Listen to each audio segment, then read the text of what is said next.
secrets to you I'll tell, how the good old Union has come in here to dwell. A battle in the heart of Alabama caught our attention.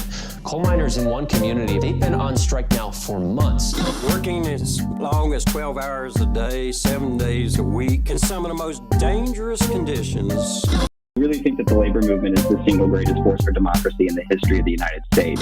The story of Alabama is a story of not just resilience, but of militancy. I say no contract, you say no code.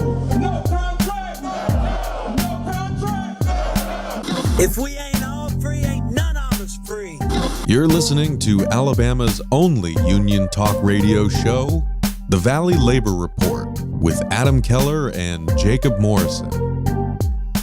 Hello, Tennessee Valley. This is the Valley Labor Report. My name is Jacob Morrison, here with my co-host and fellow agitator Adam Keller, and we are broadcasting live online and on the radio from the heart of the Tennessee Valley, the Spice Radio studio in Huntsville, Alabama. Today, Jonah Furman from Labor Notes talks us through what's going on the railroads. Republicans have their eyes set on attacking the only law enforcement that holds bosses accountable, the NLRB and the Department of Labor. We talked to a nurse from Tuscaloosa about issues with the VA and more on today's Valley Labor Report. If you want to be part of the program, we've got a phone number and the line is open. You can call or text 844-899-TVLR. That is 844-899-8857. You can also leave a voicemail throughout the week and we might play it on the next program. So just a reminder, that phone number is always open.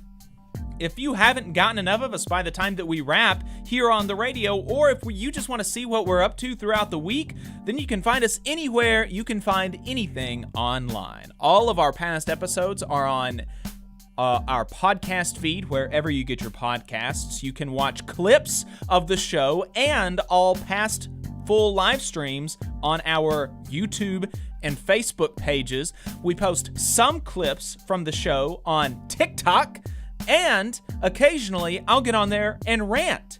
You can also find us on Twitter, all of those places at The Valley Labor Report. So search for us there. Just a reminder, folks, your support helps us stay on the air.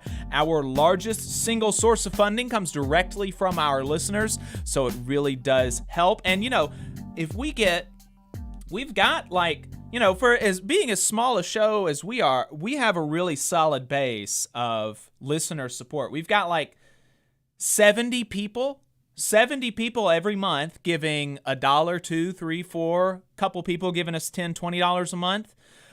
That really adds up. If we were to be able to double that, get to 120, 140 people giving us $1, $2, $3, $4 a month, then that really helps us. It helps us with our sustainability, because we're not having to go to this one union for $300 a month or $200 a month and making sure that they're re-upping their sponsorship. So it helps us with our sustainability, because we know month to month, the listener support is going to be very, very stable, right? You might lose one person here, might gain a person there, but listener support's going to be very stable, whereas local union sponsorships are going to be pretty up and down, and they're going to affect it. So listener support helps us be more sustainable, and it also helps us maintain, a certain amount of independence, right? Because we're unionists, we are pro-union, we are pro-organized labor, but we are also, we're a specific kind of unionists. We're the more militant, more democratic type. And so, there's occasionally going to be some things that we say that people aren't going to like, maybe that are also in unions. And so if we have listener support, that helps us be more independent, and we're not having to worry about what this person says or what this union particular thinks about this one segment that we want to do, right? So,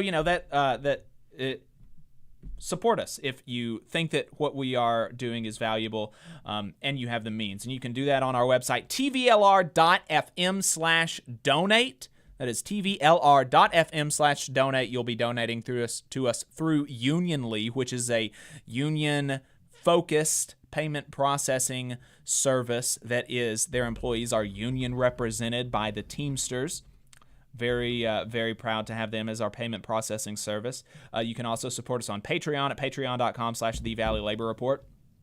And if you like our hats or our stickers, you can go to our store, tvlr.fm/store. But if you are a member of a union and your local is not sponsoring the show, then and you like what we're doing and you like what we're standing for, you think that we are providing a valuable service for union members and non-union members across the South, then consider getting your local to sponsor the show. We absolutely couldn't do it without our local union sponsorship, so you can reach out to me for more details on that. So we'll jump into Last Week in Southern Labor, which is a segment that we do every week, mostly, where we tell you what happened in the labor movement in the South. We pull the information from Jonah Furman's newsletter, Who Gets the Bird?, which compiles all this information for the entire United States. So if you want to see what's going on with workers outside of the South, then you should subscribe to his newsletter, whogetsthebird.substack.com. And with that, let's jump into new organizing for the week of September 3rd through September 10th. 700 poultry plant workers at Pico Foods in West Point, Mississippi are organizing with UFCW Local 1529. It will be the second largest vote in the state in at least the past 15 years, which is as far as easily accessible online NLRB records go back, only behind the ill-fated UAW drive at Nissan in 2017. 115 cement truck drivers for Titan Concrete in Fort Lauderdale, Florida, are unionizing with Teamsters Local 769. 6 meter techs for People's Gas in Pikeville, Kentucky, are joining the Utility Workers Union. And the staff of Act Blue are unionizing with Code CWA, and they are requesting voluntary recognition. In union wins and losses across the South, 14 clerical workers at the huge Kroger warehouse in Memphis voted 3-6 not to join Teamsters Local 667, who represent the rest of the warehouse workers there. 16 mechanics for Waste Management of Kentucky in Louisville dropped the UAW Local 3058 in a 4-7 vote. The MLB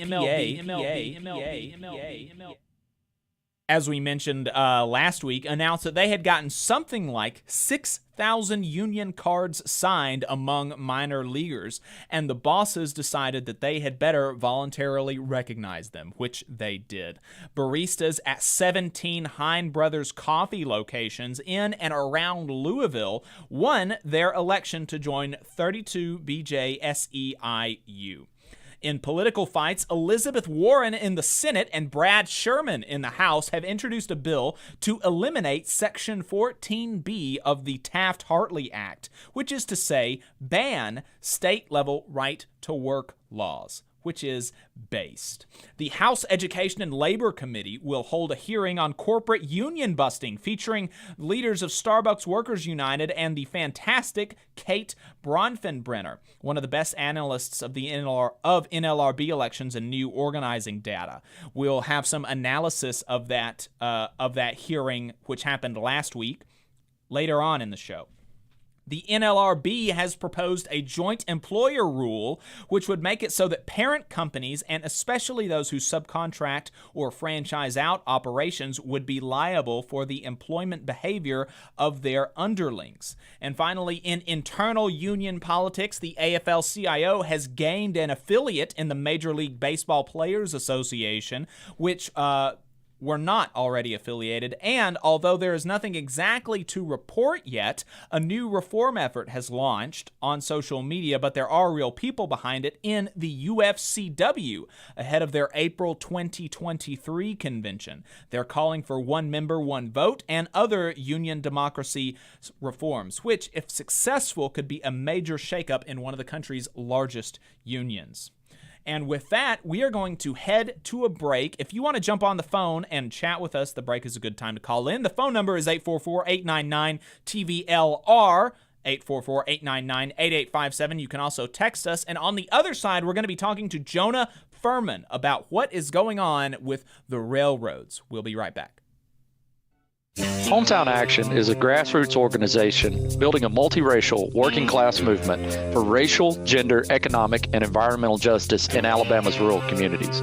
We stand in solidarity with Alabama workers and are proud to support the Valley Labor Report's efforts to inform and build the Southern worker movement. Please visit hometownaction.org and follow our social media channels at Hometown Action to learn more about how you too can get involved to make the South a better place for all workers. Solidarity, y'all. IBW 558 is like a great football team. You've got to have the aptitude, skills, and knowledge to outperform the competition. If you're a non-union electrician, now is the perfect time to get off the sideline and join our team.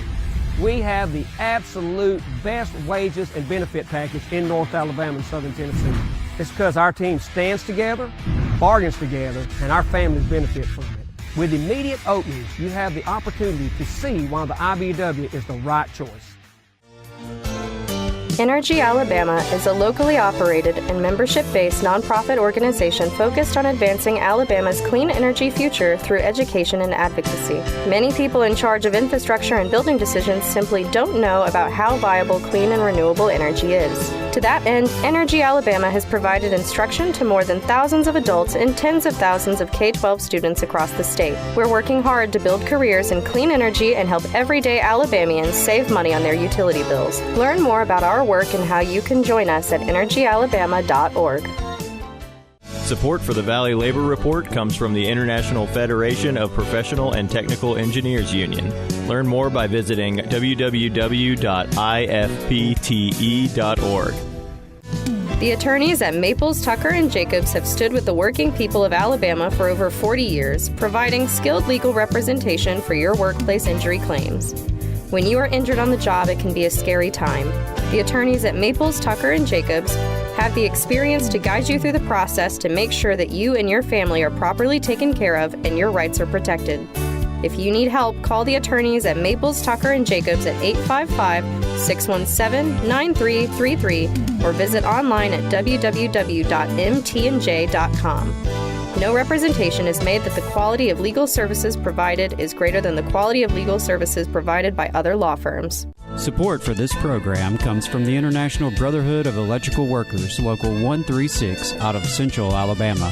Learn more at ibew136.org. Attention union members, membership organizations, podcasters, or anyone with a payment processing need. The future is here, and your organization needs to be prepared by working with Unionly. With Unionly, your union or organization can take payments on a mobile device, eliminating processing fees, giving you a better price than other payment processing methods, while at the same time supporting a union-friendly business with a specialized skill set to meet your needs.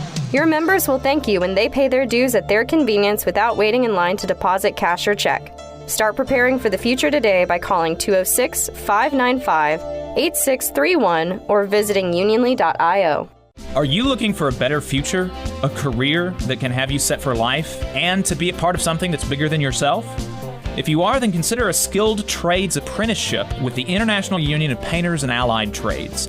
The work of IUPAT is all around us, from the industrial painters who work on the bridges to drywall finishers, floor coverers, the glazers who install the glass in our skylines, and so much more. With an IUPAT apprenticeship, you earn while you learn and receive benefits while learning the trade, including a pension. We provide world-class education free of charge. That's right, no student debt. Our starting salaries for apprentices that graduate is above the national median salary with benefits for entire families. And you have the flexibility to take your trade wherever you'd like in the country to work. IUPAT District Council 77 covers our entire region, so give Adam Booth a call at 205-603-3142 for more information. Again, that phone number is 205-603-3142. Come build a better future with us today and join IUPAT.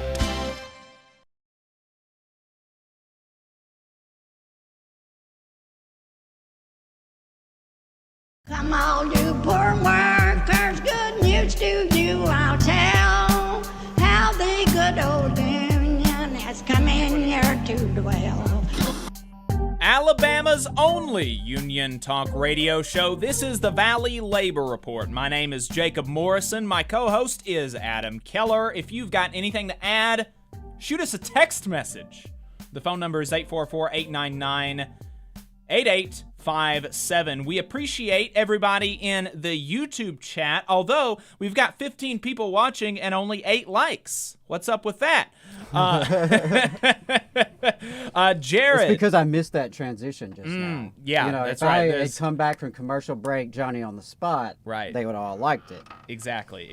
Jared, Austin, Marissa, D. El Sendero, Lefty Pufferfish, thank you for joining us in the YouTube chat. Joe and Mel in the Facebook chat, we appreciate you coming in to the chat, watching our streams.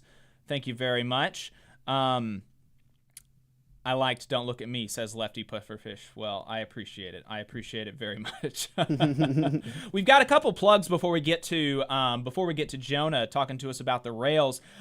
We wanted just to remind people that the UMWA's Strike Pantry Fund can be donated to at paypal.me/UMWA Strike Pantry. Also, don't forget, folks, to sign up for the Labor Notes Alabama Troublemaker School. It will be at the University of Montevallo on Saturday, October 15th. We're going to have some great panels, great discussions, great speeches. Register at labornotes.org, labornotes.org. And then you go to the events section, Alabama Troublemaker School. It's like $30. And if that is going to break the bank for you, you can send them an email and we can work on getting you a scholarship. It's going to be lots of good stuff. The city of Huntsville has a runoff election on Tuesday, September 20th. So that's like 5 days away. There's it's a District 3 school board race between Andrea Alvarez and Angela McClure, and there's a District 2 city council race between David Little and Bill Yell. You can check out our segment last week on Angela McClure, right-wing weirdo, and our interview last month with Andrea Alvarez, both on our YouTube channel. Alabama Arise has their annual meeting on September 24th.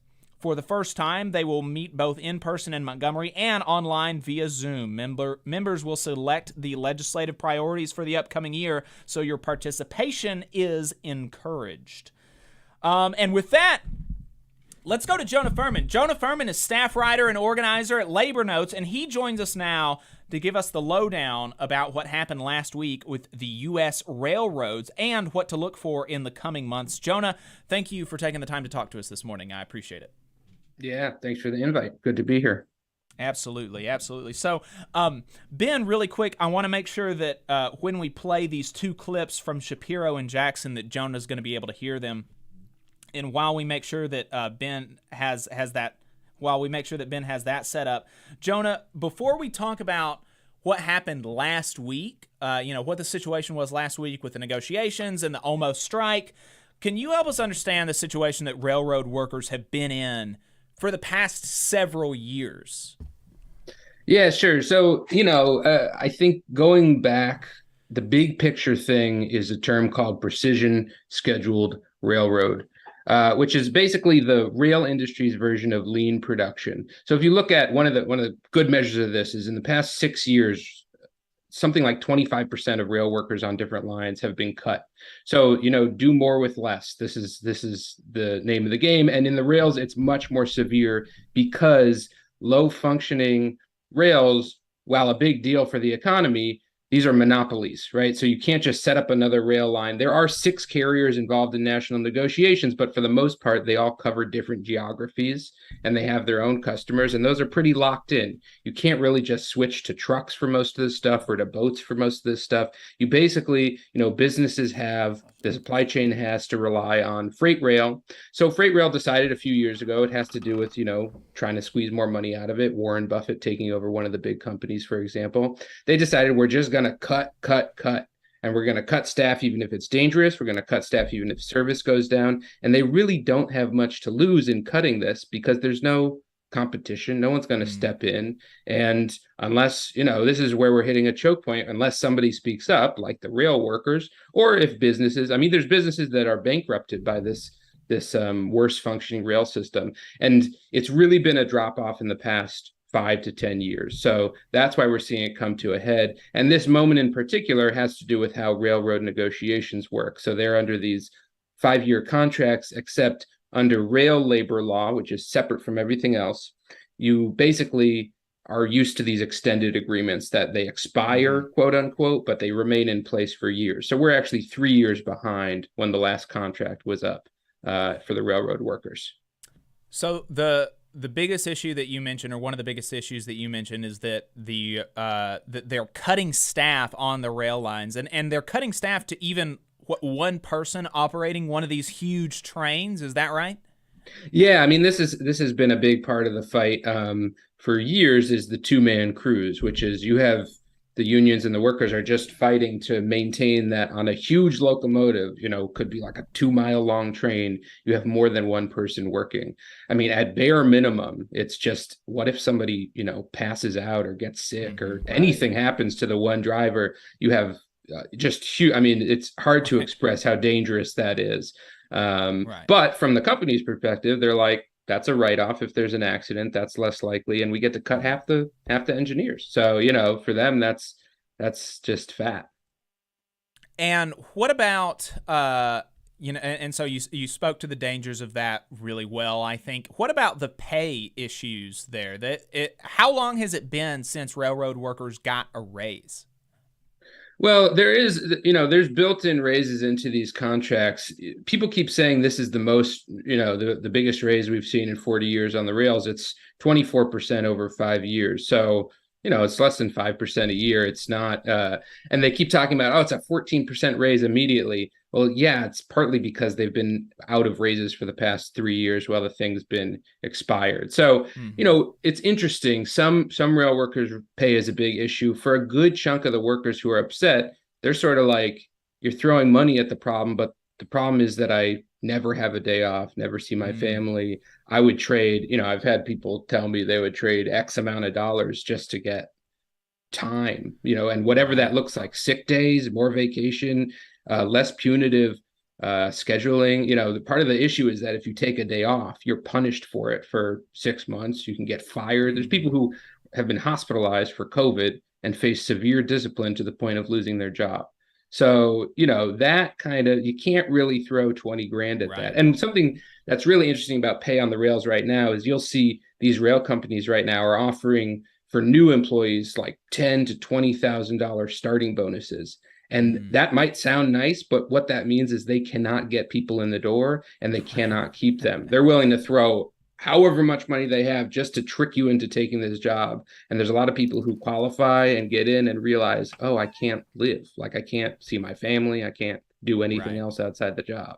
Can you make a little bit more explicit what those policies are? Because, like you mentioned, for most of these people that we're hearing from the only people that are actually talking to the workers that are affected by this, which is going to be you, which is going to be Mel Buer and Max Alvarez at the Real News and the Working People podcast, the pay is not even the primary thing. It's that they want time off. They want to be able to not be punished for getting sick or having to go to the hospital. Can you make a little bit more explicit? What are those policies? How much time off, how much sick time do they or don't they get working on the railroads? Yeah, so I would just say it's complicated. There's 120,000 workers here in all these different unions, different crafts. So different workers have different issues, but the operating crafts, mainly the people who ride on the trains and things like that, and who are on long-term schedules, big travel schedules, things like that, they get no sick days. And they get something like 30 days in the year off. But you need to think of that like regular workers, Monday through Friday, get 2 days for a weekend every week, right? So right there, that's 104 days. They get 30. They don't have 104. There's no weekend. And when you say they don't get it, it doesn't mean that they're working literally every day, but you have to, if you miss a call, you're on call. And if you miss a call, you are very close to getting fired. Now, there was on one of the rail lines, there was this new policy called high vis, which basically is high visibility, meaning you got to be there all the time, that just implemented harsher penalties for missing a call or not being available when you're supposed to be on call, to the point of, if you miss it, you could lose your job. You could have it for 20 years and lose your job if you miss a couple calls or you get too sick or you violate this points policy. So essentially, your life as a railroader, especially increasingly as there's less staff available, is you're sitting next to the phone. You can't make a plan that we're going to go out to dinner. You can't make a plan that we're going to go take a trip for a night. I can't visit someone out of state. I might not be able to go to a wedding because you're by the phone and you need to be able to get to the yard in, X amount of time. And if you don't, you're racking up points on your discipline. And if you hit X points, you are out of the job, or you are severe, you have to take 6 months with no time off at all. So that's the big picture of it. And on top of that, there's no sick time at all.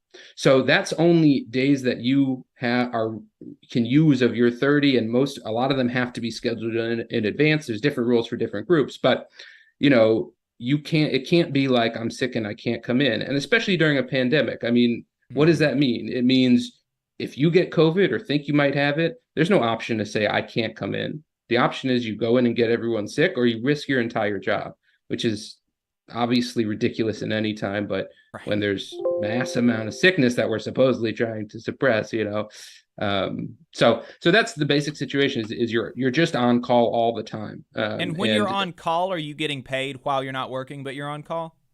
No, I mean, I don't know the exact details for people, but it's not like you're on the clock working the job. You could wait for a job for X amount of time. There's also all these details of every time you start a trip, you get paid for it. So they make the trips longer and longer, so you have fewer starts, right? Like they manipulate you'll see, for example, one thing you've seen over the past few years is that the trains are getting longer. They're getting 3 or 4 miles long, each train, because they want to hitch as much cargo to each train because they're trying to maximize the scheduling, so you have, there's a lot of complaints about blocked rail crossings. Like you'll have a rail crossing in a town that a train is just sitting on, either because it's so long that it takes forever to get past it, but also because it's just parked because they don't have enough maintenance guys to come fix it so we can operate again. So you have like roads in small towns that are just blocked by freight cars because they're not hiring enough people to move the cars. So, we are at a level in the industry of just like, people have described it as near collapse, not just for the workers' quality of life, but like the supply chain thing is not just factories aren't putting out enough and we can't get supplies from China or whatever it is. It's also, we can't move freight in this country because the companies make more money by not moving freight efficiently than by moving it efficiently. And, speaking some more to this human toll, and then I want to contrast that with how these companies are doing. But you retweeted a couple people this morning, or this one person twice this morning. And this is on Twitter. It's anonymous, so all those caveats. But this tracks with our understanding of the situation. At two-person Cruz on Twitter, you retweeted them, Jonah, saying, quote, I missed a call once while I was on call. So I missed a call to go into work while I was on call. I accidentally left my phone on silent. It cost me 15 of my 30 career points. I would have to work 14 days on call in a row 4 times to get those points back. That's 56 days on call to make up for 1 missed call. Railroads think this is okay. And then the other one that he said is, quote, to witness the birth of my child, I took a day off. This is the same person. This is a railroad worker. It cost me 4 of my 30 career points. I had to work 14 days on call to get those points back. Railroads think this is fine and reasonable. And, these are the kinds of things that people are coming out with, like, the railroad is trying to make me not witness the birth of my child. Like that's crazy. Yeah. I mean, and again, it's like, it's immoral, but it's also a disaster. It's a disaster waiting to happen for the economy, for whatever system you think that the freight rail is supposed to support. You can't run a system like that forever. When this generation of people there's some people who are like, look, I'm pop committed. Things have gotten so much worse in the past 5 years, but I can't get out because this is my whole, I can't possibly switch 20 years into my career, 30 years into my career. But you're not going to get a new generation of railroaders with these conditions. And if you don't get it, and if the companies are incentivized not to get a new generation of railroaders because they want to keep costs down, and half of what they do is just stock buybacks anyway, and they're a monopoly, so they're not going to lose the business. What's the end game here? I mean, you have to have an industry that can run, but no one involved is incentivized to run it, except when we get within 36 hours of a national rail strike. Right. Yeah, well, so let's talk about the companies then. How, are they similarly sacrificing in order to make sure that consumers get the goods that they need? Are they also, seeing huge hits to their profits, and the executives taking huge pay cuts and working without being able to witness the birth of their child? Are we seeing like a sort of parity here? None. I mean, none, but also just so you understand, when union negotiations get bad, in the 80s, in the 90s, you would see like big steel companies have huge fights. And part of it was there was actually profits crisis. It's like the industry is dying. So what are we going to do? We're basically fighting over a shrinking pie. The railroad business is hugely profitable. Like I said, it's monopolistic in the sense that there are multiple companies, but they cover different territory, and they run a business that cannot have competition because no one can go set up their own rail line. So profits and in the pandemic, I mean, we just know that there's been huge pressure on the supply chain, which means more business for them and higher rates because there's more desperation for the business, right? So you pit businesses together, the freight rates go up. So no. They've made a ton of money, and they've spent a lot of it they've spent on stock buybacks, which makes them more money. They, the average annual raise for rail executives is something like 14% a year every year. So by any metric, even if you thought that in a time of crisis, people got to take, tighten the belt or whatever, this is the opposite. We are at a time of massive profit and extra profit for the companies as they reduce costs like crazy, and as their business goes up like crazy at the same time.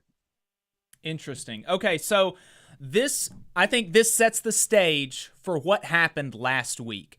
And, so we've got workers really, really sacrificing to get consumers their goods, and the people at the top just raking it in, which leads us to the workers coming close to a strike. Actually, we were coming closer to a lockout than a strike, and I want you to talk about that. But the narrative was about a strike, and that there was a strike averted, and all of this, and so in response to the news, this is what I want to play a couple of clips, one from a national conservative figure and one from a local one.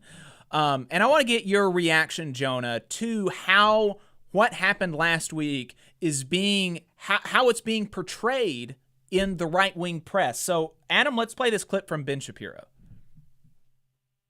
Alrighty, and fingers crossed, everything works correctly here. Prior to an election, unions can hold up the Democrats at gunpoint, and the Democrats will just give away the store. That's exactly what just happened with the railroads. All right, so Shapiro reckons that the workers just got the whole store with this deal. So that's a pretty interesting take.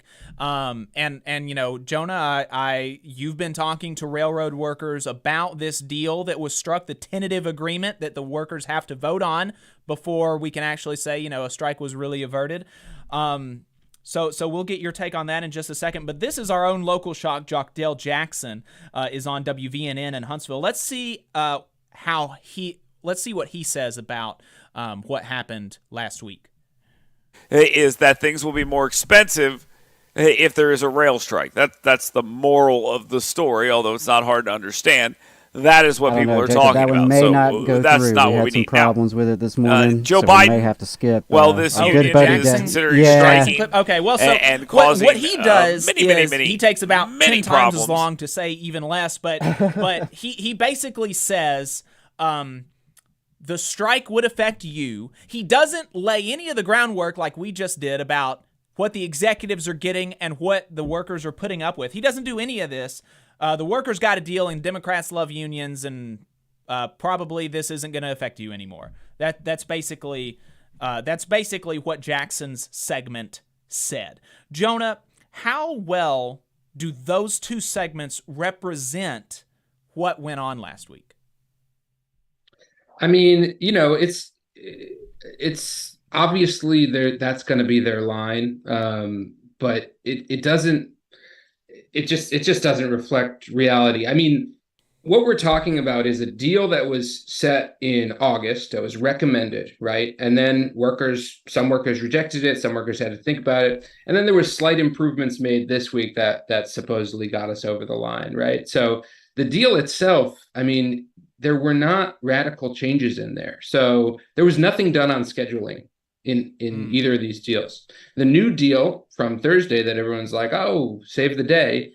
The only thing it changed about attendance is there's some amount of unpaid sick time. Meaning, another way to say that is, if you get sick and go to the doctor, you will not get fired. You won't get paid, but it won't add to the points. And even that, no one has seen language on what that actually means. If you read the releases from the unions, it basically says for certain procedures, it will be removed from the punitive attendance policy.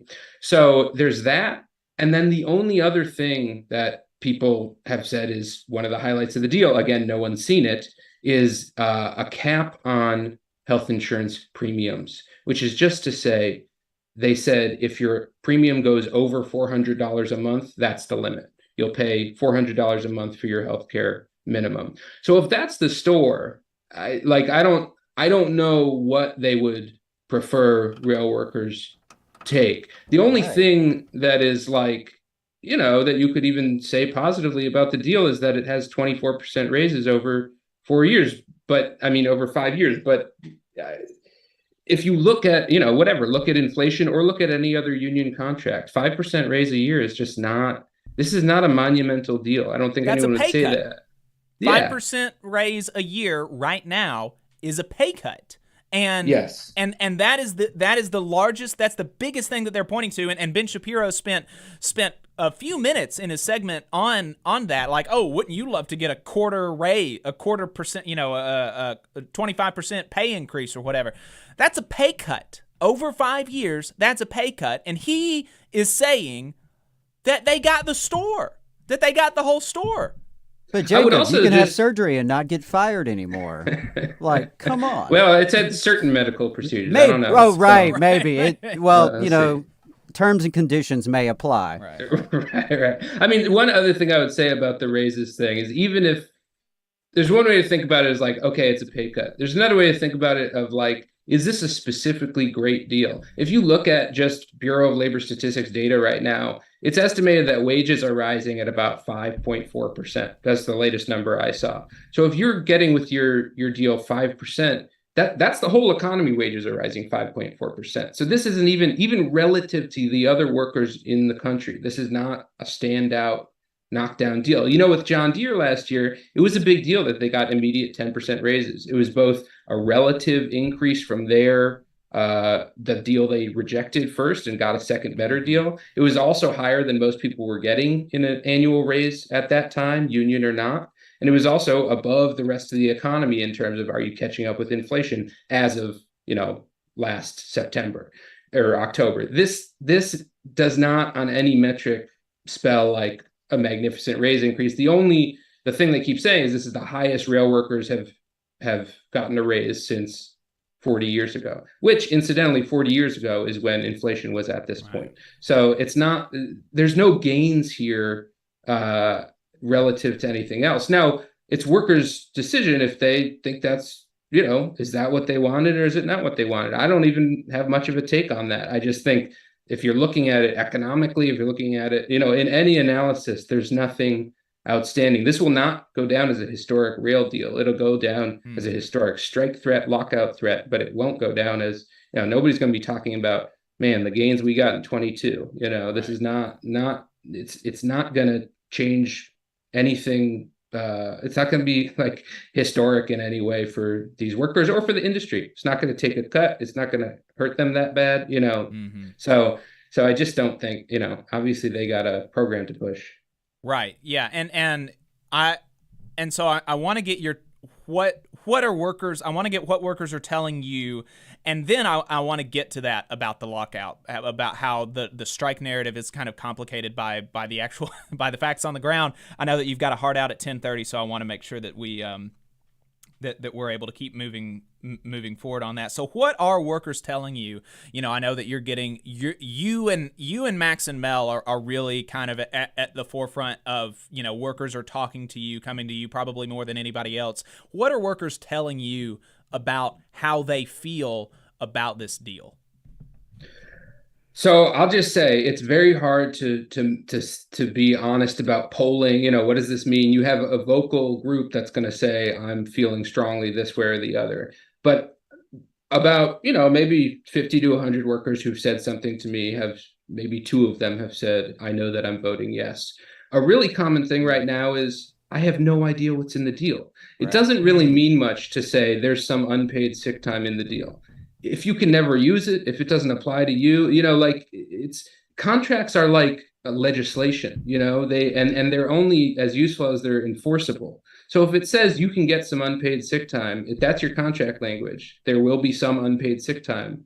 You get 1 day in 5 years of a contract, that's contractually fulfilled. If there's no way to enforce it, you know, if they can deny. One thing I hear from railroad workers all the time is that, yeah, we have this paid time off. They deny it 95% of the time. You know, if you choose X, Y, or Z day. So, you know, I think the main thing people are feeling is we had a strike deadline. We got a deal. We haven't seen the deal. We don't know when we vote on the deal. We don't know when the next strike deadline is if we reject the deal. So, you know, the most thoughtful rail workers I'm talking to, who aren't just in a angry 100% burn it all down mood, which a lot are, is, you know, they basically say like, look, I can't say vote no. I can't say vote yes. None of our leaders have seen it. Literally, it appears from my reporting that national leadership of at least a few of these unions have not seen language on a piece of paper with a signature on it. They've been asking their national unions, can we see it? You know, one of the big unions that was at the bargaining table with the White House, or, you know, Secretary of Labor, they put out a release last night, maybe 6 or 7 p.m., that said, if anyone tells you what's in the tentative agreement, they're lying. They haven't seen it. Now, maybe they're accepting their, you know, 10-person negotiation team, but it seems like, I don't know what to say. Is the language actually finalized? Did they have a strict deal in the room, or was it just enough to kick off the strike deadline, the lockout deadline? Clearly, part of the deal was the cooling off period is going to extend, but what the actual language is going to be, it's going to make or break it. And the last thing I'll say is, before the new deal on Thursday, when we got up to the brink, what people's sentiment was, there was internal polling at one of the biggest unions said 78% wanted to vote no and risk it with Congress, basically go on strike or a lockout if that's what it's going to take. So the question is, 78%, do you swing whatever it is, like 39% of the vote or whatever you need, how many points, do you swing that with unpaid sick time and a cap on healthcare premiums at $400 a month? I don't see that happening, and I don't see it happening for 10 unions that have yet to ratify, right? So there's a whole situation here with how the vote works, but you actually have here 12 different union contracts.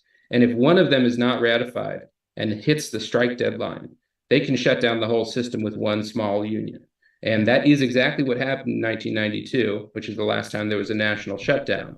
So when you talk about, is the rail strike over, you're telling me that all of these 12 unions are going to ratify a deal that they were very far from, you know, a day before, just because they got these honestly seemingly pretty small provisions. I don't buy that they can pass a ratification in every one of these unions, just talking to members. And that doesn't mean there's a strike. That's a separate question. You can reject the deal and still be negotiating. But, you know, just looking at the math, you're not talking about, can they get majority of the railroad workers to support it? They're talking about, all these different contracts, all these different issues, a lot of stuff that wasn't addressed, and a lot of built up frustration and anger at the process of how this went down. Real quick, I wanted to just clarify. We don't know the current cooling off period. It obviously extended, but we don't know for how long, correct? We have no idea. I mean, presumably that was part of the deal with Secretary of Labor is they set a date and said, we're going to announce that. There's been multiple different people have told me from different unions what they think it's going to be, as soon as 2 weeks, as long as December. But there has been no official word of, no strike or lockout until XYZ date. And that's a legal, the reason that matters is because it's actually illegal. Under the Railway Labor Act, you set a cooling off period, and that's enforceable by the law. So it means any action before then would be illegal, which brings us, Jacob, to the proto lockout they did the week leading up to the cooling off period, which was stunning. Well, explain that to us, because there was, like you said, there were proto lockouts by the companies in anticipation of this deadline. And so what we were, as the whole of the media, even outside of the right wing, the echo chamber people, like, we're talking about Bloomberg, New York Times, all these people are talking about the danger that the workers represent. But we were actually seeing bosses moving in a more serious way towards locking out the workers than we were seeing workers moving in a serious way towards striking. Explain that to us. Well, something you have to understand is how the Railway Labor Act works is that you have this cooling off period. Once that's over, a strike or a lockout is no longer illegal under federal law, which means that either side, the company or the workers, can initiate basically a rail shutdown. Now, why would the company want to do it? Is because historically, under the Rail Labor Act and under rail negotiations, Congress steps in when the rails shut down because it's too much of a national emergency to have the rails not working, that Congress will pass a law. They'll go through both houses of Congress and the president within like 72, 48, 24 hours and pass a law. So the law they're going to pass most likely is going to be based on the recommendations, the Presidential Emergency Board from August, which was the initial recommendations workers were voting on. So if Congress passes it, most likely thing they're going to do is say, you're going back to work under the recommendations that the president's board made in August, which the workers have already said we can't accept. And the carriers, the companies, said we can accept. We're okay with that.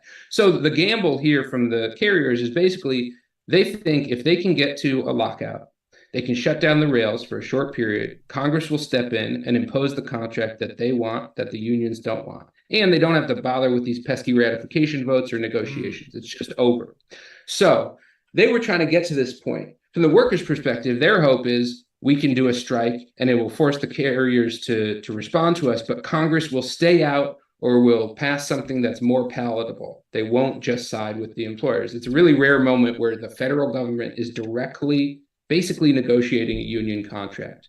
It doesn't happen anywhere else, except in the federal employees, right? So we, in the week leading up, when Friday is this deadline before which it's illegal to do a strike or lockout, you saw no worker activity in terms of walking off the job, wildcats. I hadn't heard any reports of slowdowns, anything like that. But what you did hear is that rail lines were shutting down operations. Now, they would say there might be a lockout, so we're stopping operations on Tuesday. On Tuesday at noon, we're stopping all Norfolk Southern, a big rail line, stopped all automotive and all intermodal shipments. There was stories of the Biden administration trying to figure out how we're going to get chlorine, hazardous materials that are essential to functioning, how to get chlorine to waste treatment plants just to keep things moving, because the rails were shutting down days before the lockout. Their shutdowns meant that Amtrak had to cancel all these long distance routes. And I had people in the Great Plains in North Dakota saying they hadn't seen a train for days because Amtrak had basically had to shut down because the freight carriers were shutting down, maintenance shutting down, track operations, things like that. So why are they doing that illegally early? Again, they say it's for safety. They say it's for XYZ, but what they want to do is to sort of threaten, this is what a lockout looks like. Look, your economy is slowing down. Congress, you really want to stop car shipments across the whole country? Better step in, better put pressure on the unions to take the deal that's on the table. So that was, to me, scandalous and just another representation of how much power these employers have and how we're relying on, these scrappy working class people to stand up to the most powerful corporation in the country to say, this system isn't working. We desperately need to change something. Are we expecting that these companies and the people responsible for those for those decisions being made, are we expecting that they are going to be held accountable for breaking the law? I mean, if we saw this on the other end, if we saw unions going out there from the top, not even wildcat strikes are a little bit different and they're maybe a little bit more difficult to hold a union accountable for. But if you get from the top a union going on strike illegally, you could very well be looking at bankrupting a union. All of the fines that would be incurred. Are we expecting anything like that to come to these companies? Sure, fines, and I don't know the specifics of the Railway Labor Act, but also things like you lose the right to bargain. Like you could just basically, your union no longer exists. There are legal penalties in different jurisdictions. Again, Rail Labor Act, a lawyer could tell you, but serious implications. And I haven't seen anything filed, I don't know what Pete Buttigieg is doing with the Department of Transportation, but you just had, some CEOs and executives shut down. Maybe it was 5%, maybe it was 10%, maybe 15% of the rail system in this country, specifically for a political gain. Right. To say, we don't want to do the sick days, so we're going to give you a taste of what this is going to look like under a legal period where it's stated by presidential action, there can be no lockout or stoppage or anything like that. Now, it's just a microcosm of how much power we give corporations to just decide what happens, right? The workers have no say in the operations, and they just basically just say, here's what's happening at work today. No car shipments. You can sit in the garage. We're not locking you out technically because you're coming in, we'll still pay you. That's nothing for us, but we're locking out basically the U.S. economy. Insane. And so we're not you wouldn't even know what the potential penalties would be for these companies, even if someone were to be interested in holding them accountable.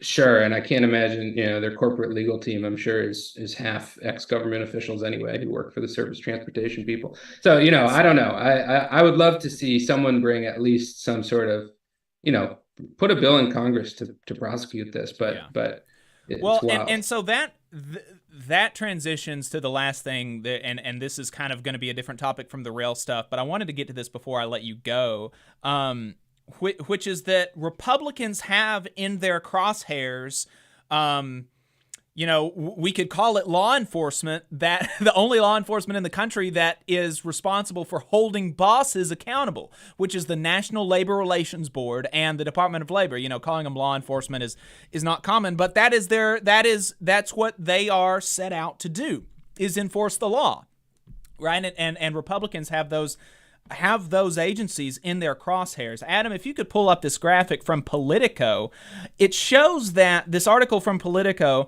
shows that House Republicans have sent more letters to President Joe Biden about the Labor Department and the National Labor Relations Board than the rest of the letters that they sent combined. Now, Jonah, I know that you don't have any specifics about each of these letters, but talk to us about what this means, all of this attention on the two bodies in the government that are most responsible for protecting workers' rights and holding bosses accountable when they break the law. What is the ramifications of all of this attention negatively from the Republicans on these two agencies? Well, a lot of this it's sort of a question of what can they get done if they control the House and the oversight committees and can just hold hearings and drag people in front of, committees and say, you're too pro-union or you're colluding with Starbucks. You can look at some of the letters that they've sent, and they're very specifically targeting high-profile union fights and basically saying the government is wrongly too pro-union. Now, what that actually, like what that power actually is in terms of administrative capacity, you know, technically Joe Biden will still be running the NLRB and the Department of Labor, but a lot of this is, you know, it's politics, narrative, it's public opinion about unions. It's how much are you going to blast these people with false allegations of collusion? You know, the Starbucks thing is the most interesting to me because it's just sort of a microcosm of this whole thing. You have, you know, this incredibly inspiring Starbucks organizing drive that a lot of people would say is at the heart of whatever feels like this new labor moment. And you have the company basically filing, saying we should stop all elections. They're illegitimate. They're colluding. It's very like stop the steal type stuff.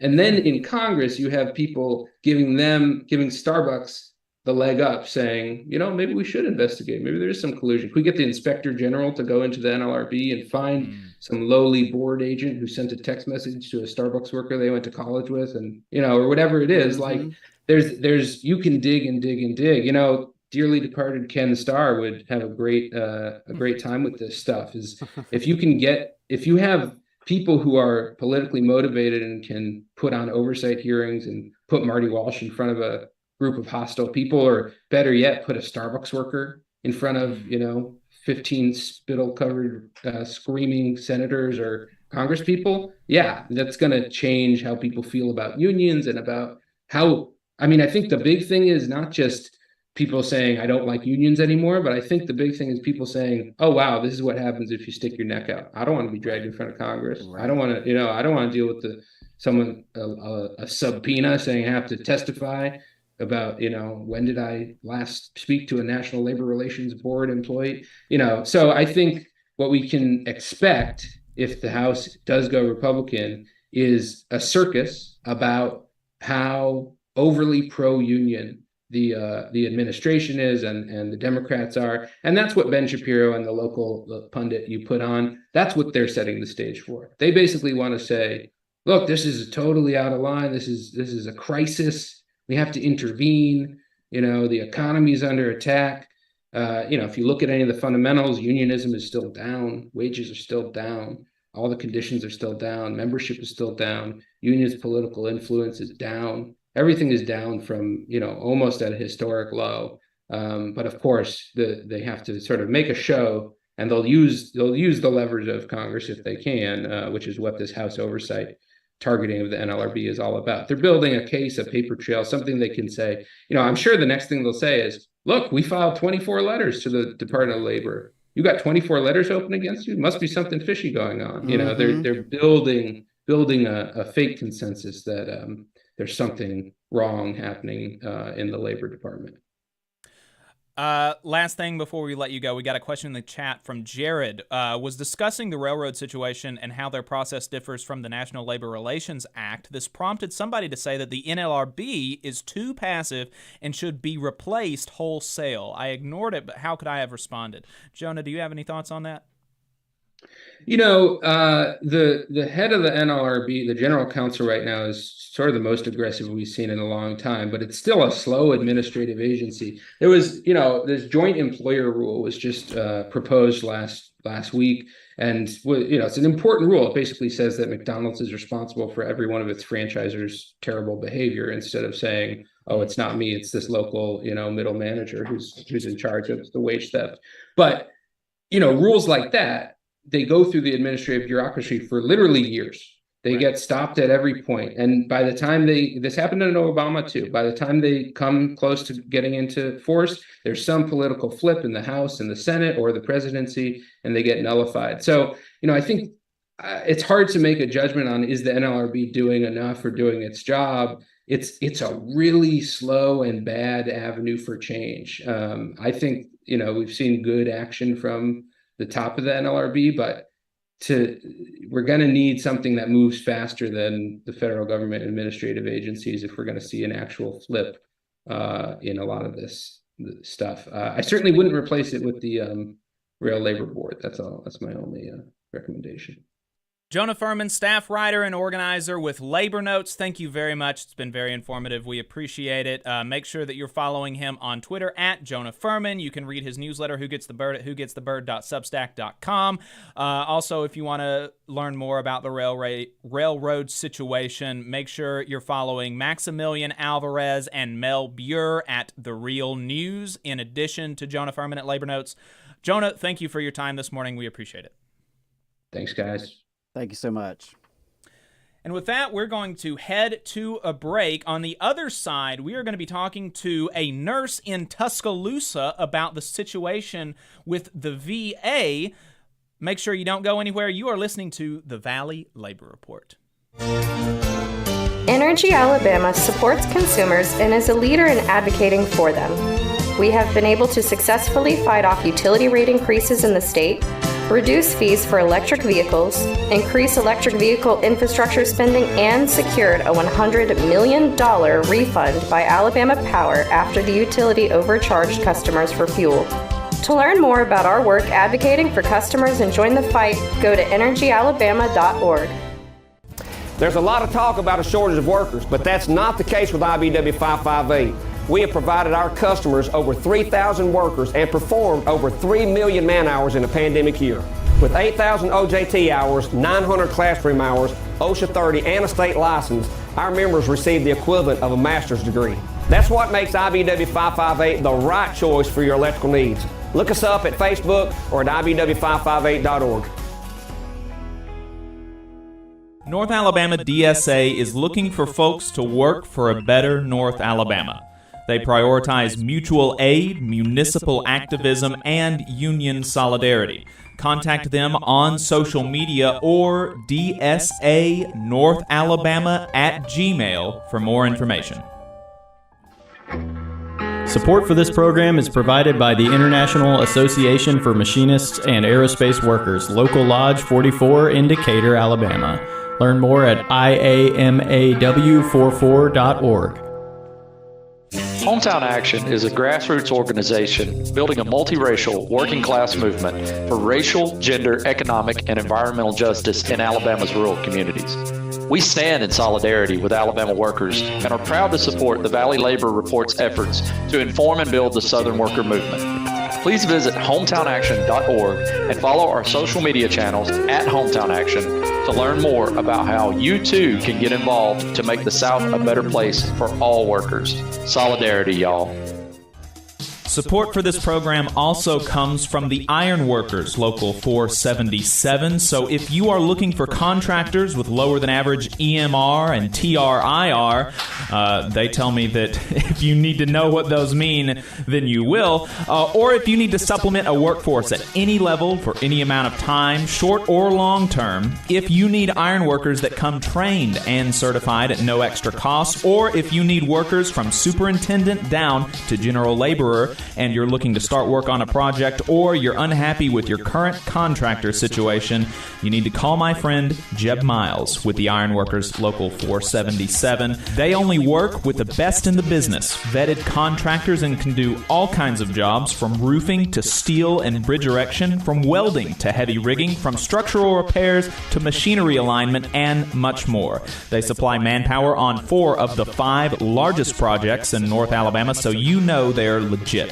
If you need good quality, safe, efficient, diligent, and knowledgeable workers on your job, then you need the Iron Workers Local 477. Call Jeb Miles at 256-383-3334 or via email at local477@bellsouth.net, and make sure you tell them that you heard about them on the Valley Labor Report. We're the nurses, firefighters, and claims representatives that help keep our government services running. We respond to natural disasters. We care for our nation's veterans, and we investigate discrimination in the workplace. We are federal and D.C. government workers, and we are proud to serve the American people. Working in more than 70 agencies across the government, we know we can fulfill our mission because our union has our back. Learn more at afge.org. Paid for by the American Federation of Government Employees, AFL-CIO. Support for this program also comes from the Mid-South Council of Retail, Wholesale, and Department Store Union. Learn more at rwdsu.info.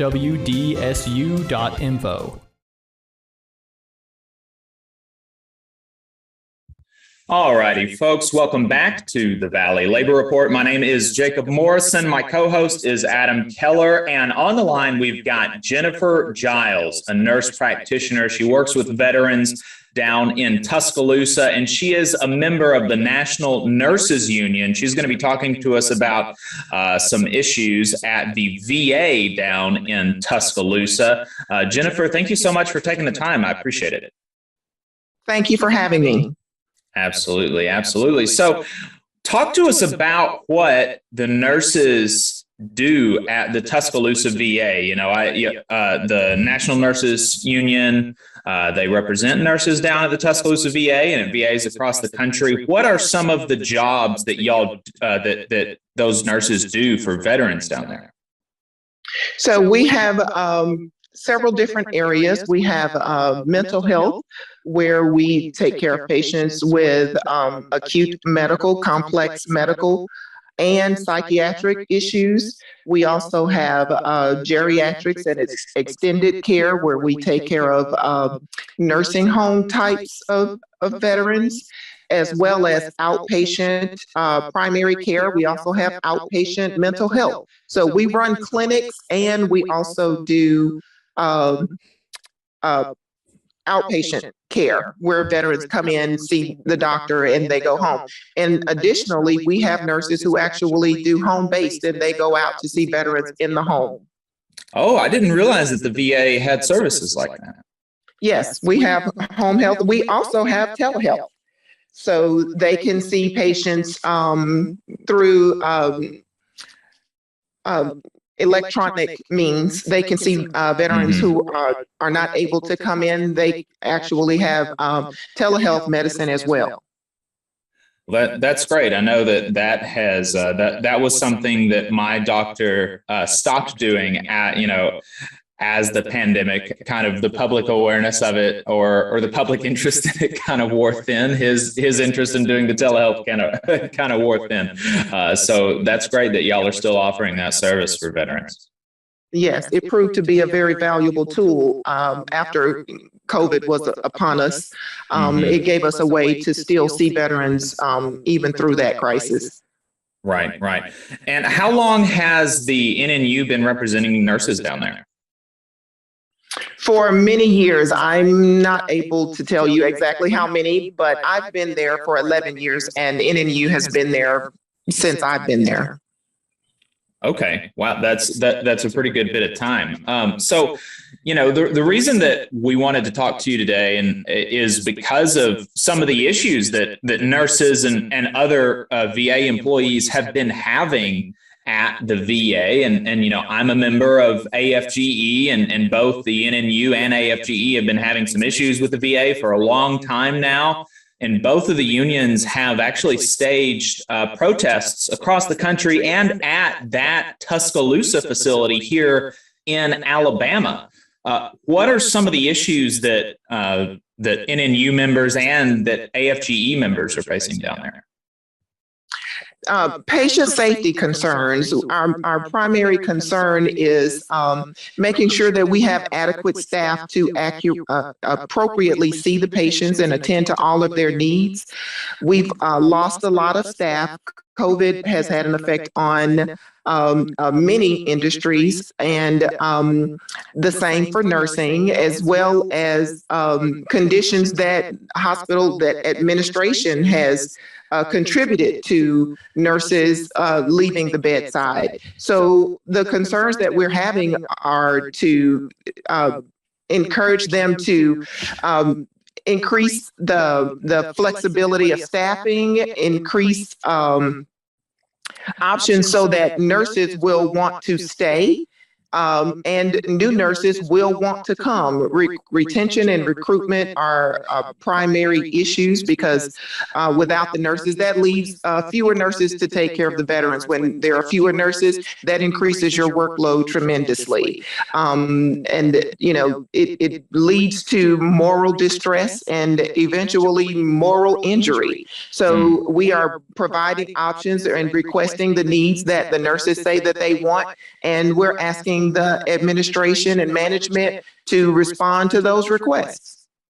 And how has the how's the community and the patients down there responded to some of these issues? Because the veterans are really they're really protective of the VA, even amid all of these attacks on the VA by corporate politicians. Veterans still prefer going to VA hospitals, and veterans still get better outcomes at VA hospitals, even amid all these attacks on the VA and attacks on that as a viable career prospect for people coming out of the military. Another thing about the VA is that it's one of the largest employers of veterans in this country.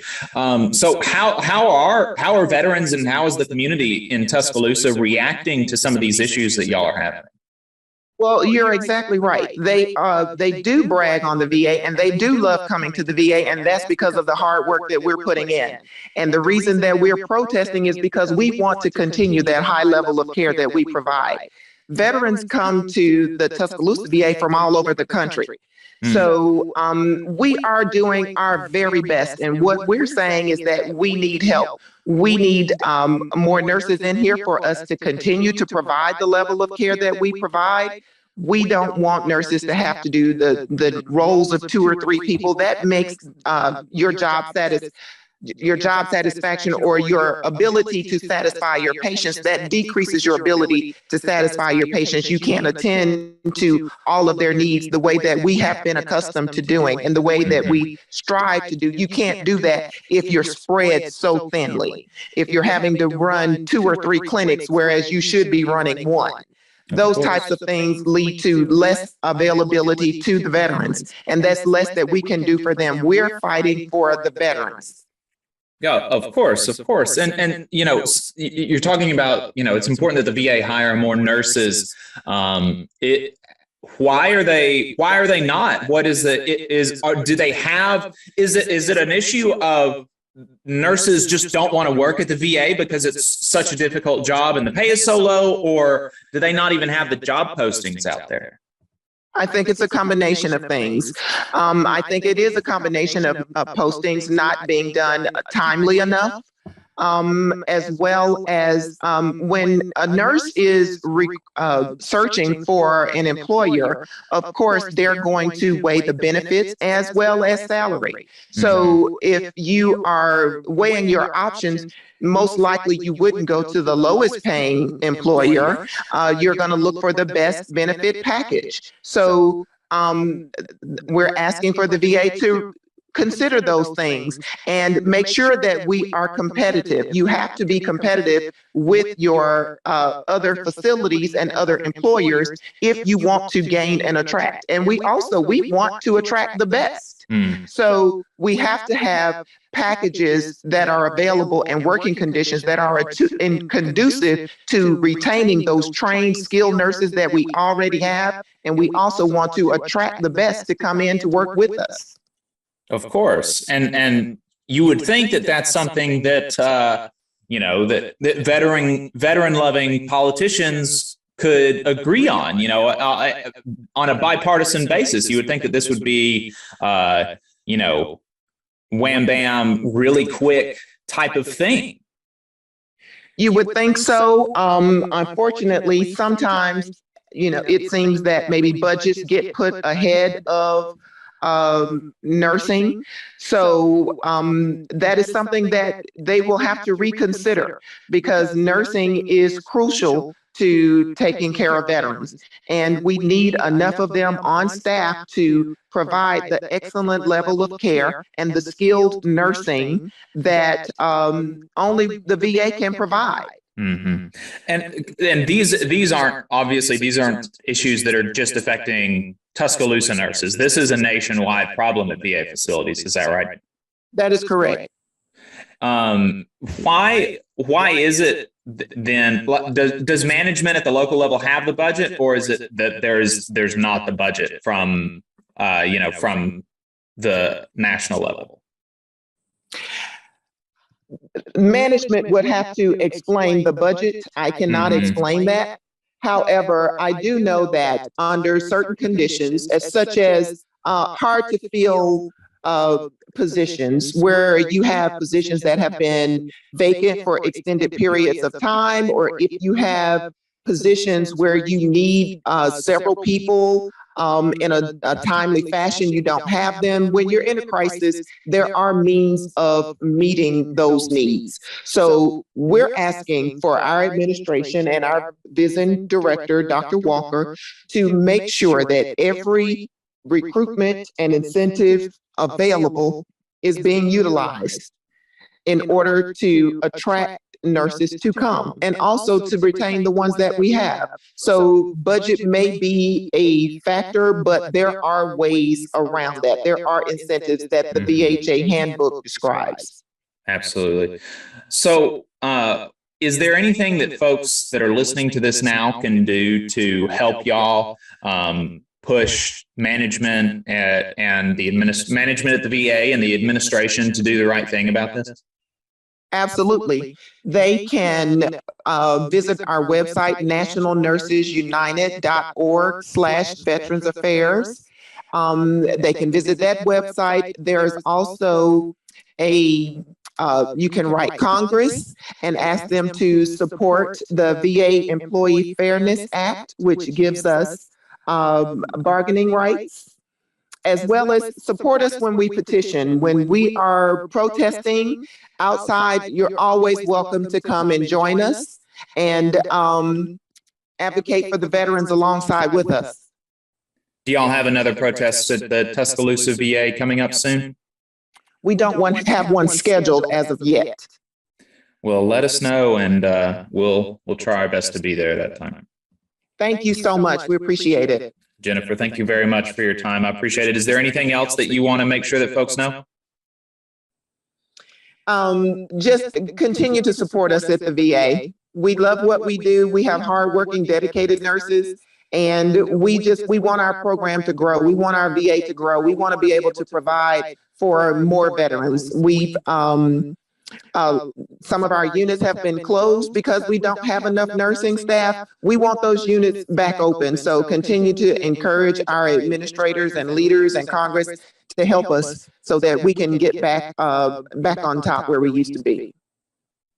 Jennifer Giles, nurse practitioner, member of National Nurses United. Thank you for your time. Appreciate it. Thank you. Good night.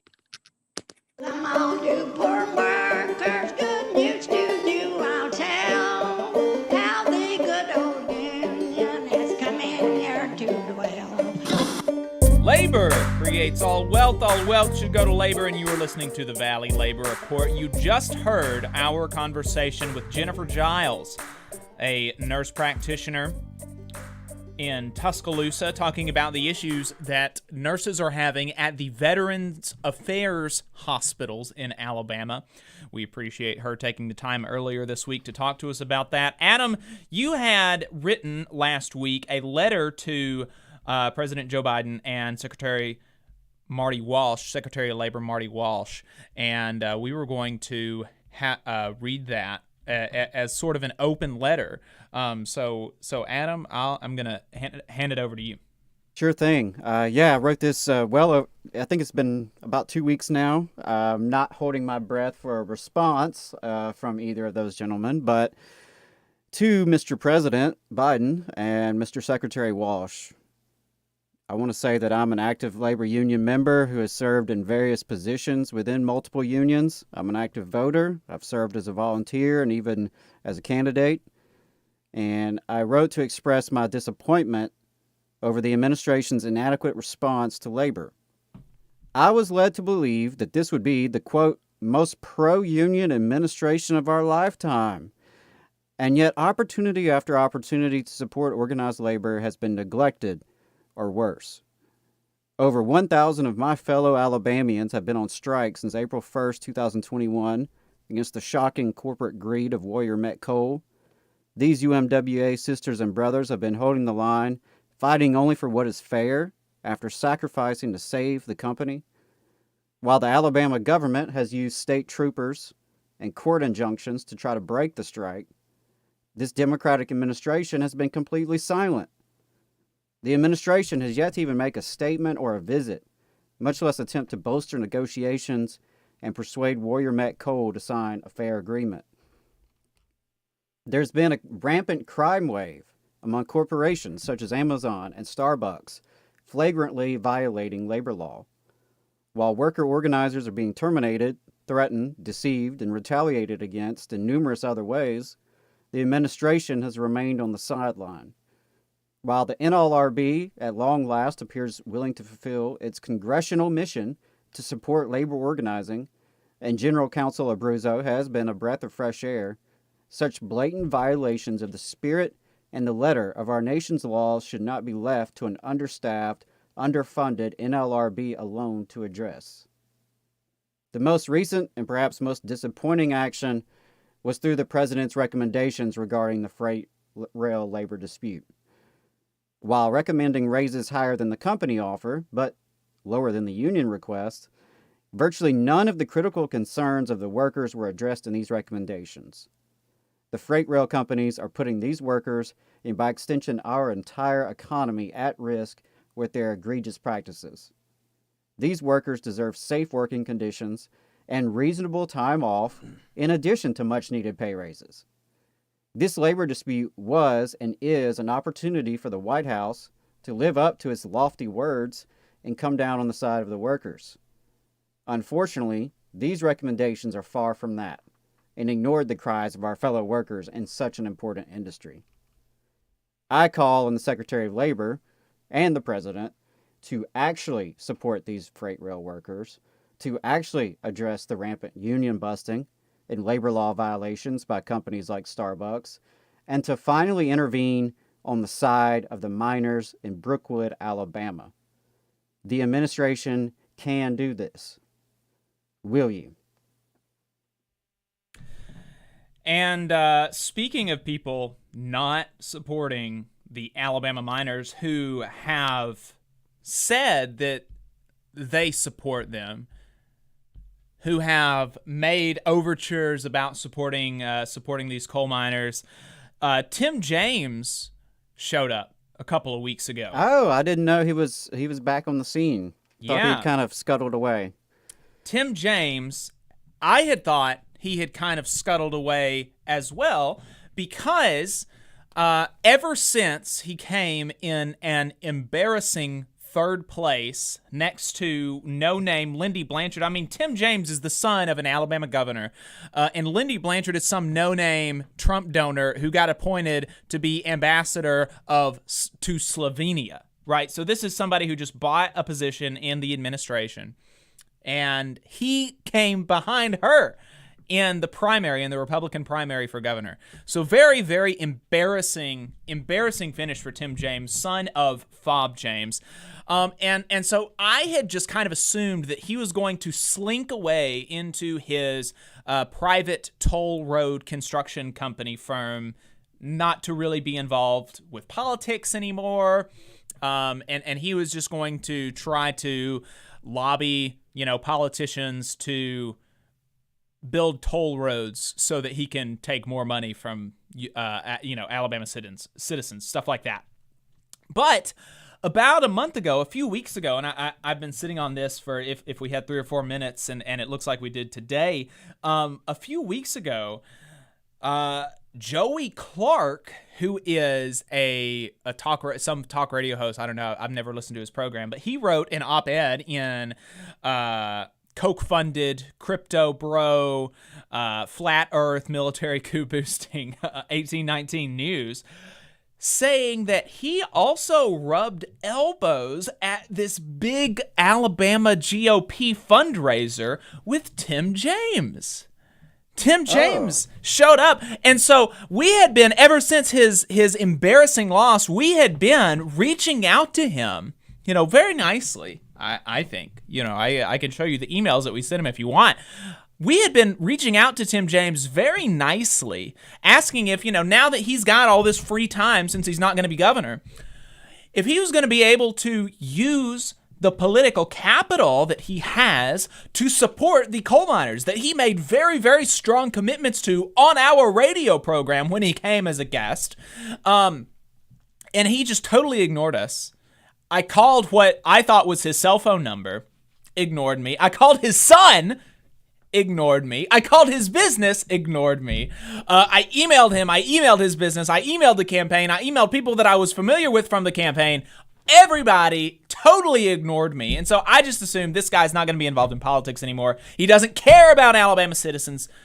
Doesn't care. But even though he didn't have the time to reply to me, which, I'm not the important thing, right? Even though he does not have the time to spend any amount of time now that he's already gotten the coal miners' endorsement. He got their endorsement. He got what he wanted from them, and he was done playing with them. But he does have the time to rub elbows with bigwigs in the Republican Party in Montgomery. But he doesn't have time for Alabama coal miners. So that's just a reminder about who Tim James is and who all of these people are. All of these politicians, frankly, on either side of the aisle, most of these people, what their concerns are just with self-aggrandizement. Their concerns are just with pumping themselves up. There's no interest in actually helping coal miners in Alabama and actually helping working people in our state. Because not only has Tim James not replied to me, he's not done anything. He's not reached out to the union. He's not been on a picket line. He's not used his capital to lobby Kay Ivey to stop using our taxpayer dollars to give emergency escorts to out-of-state scabs.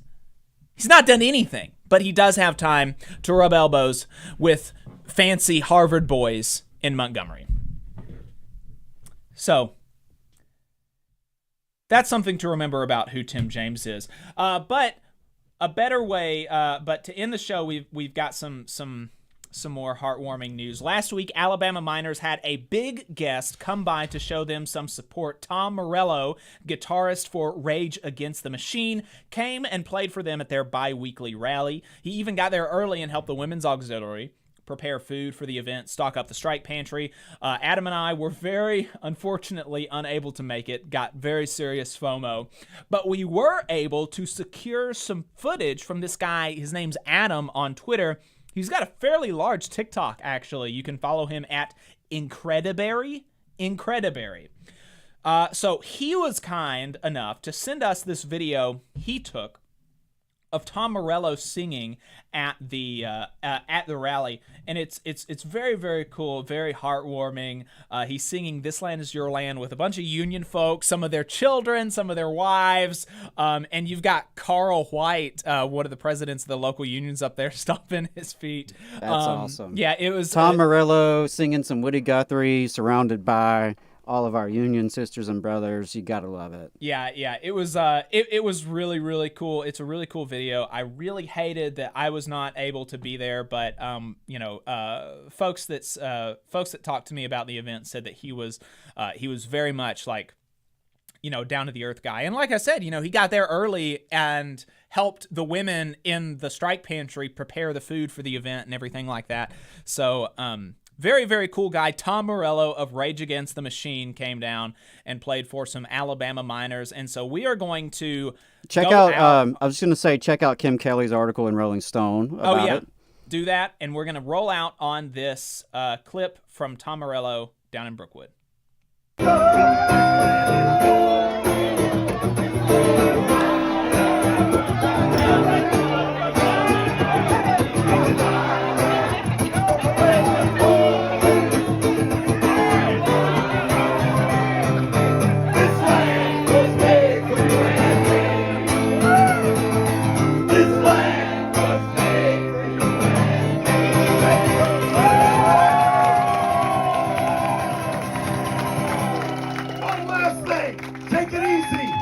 but take it.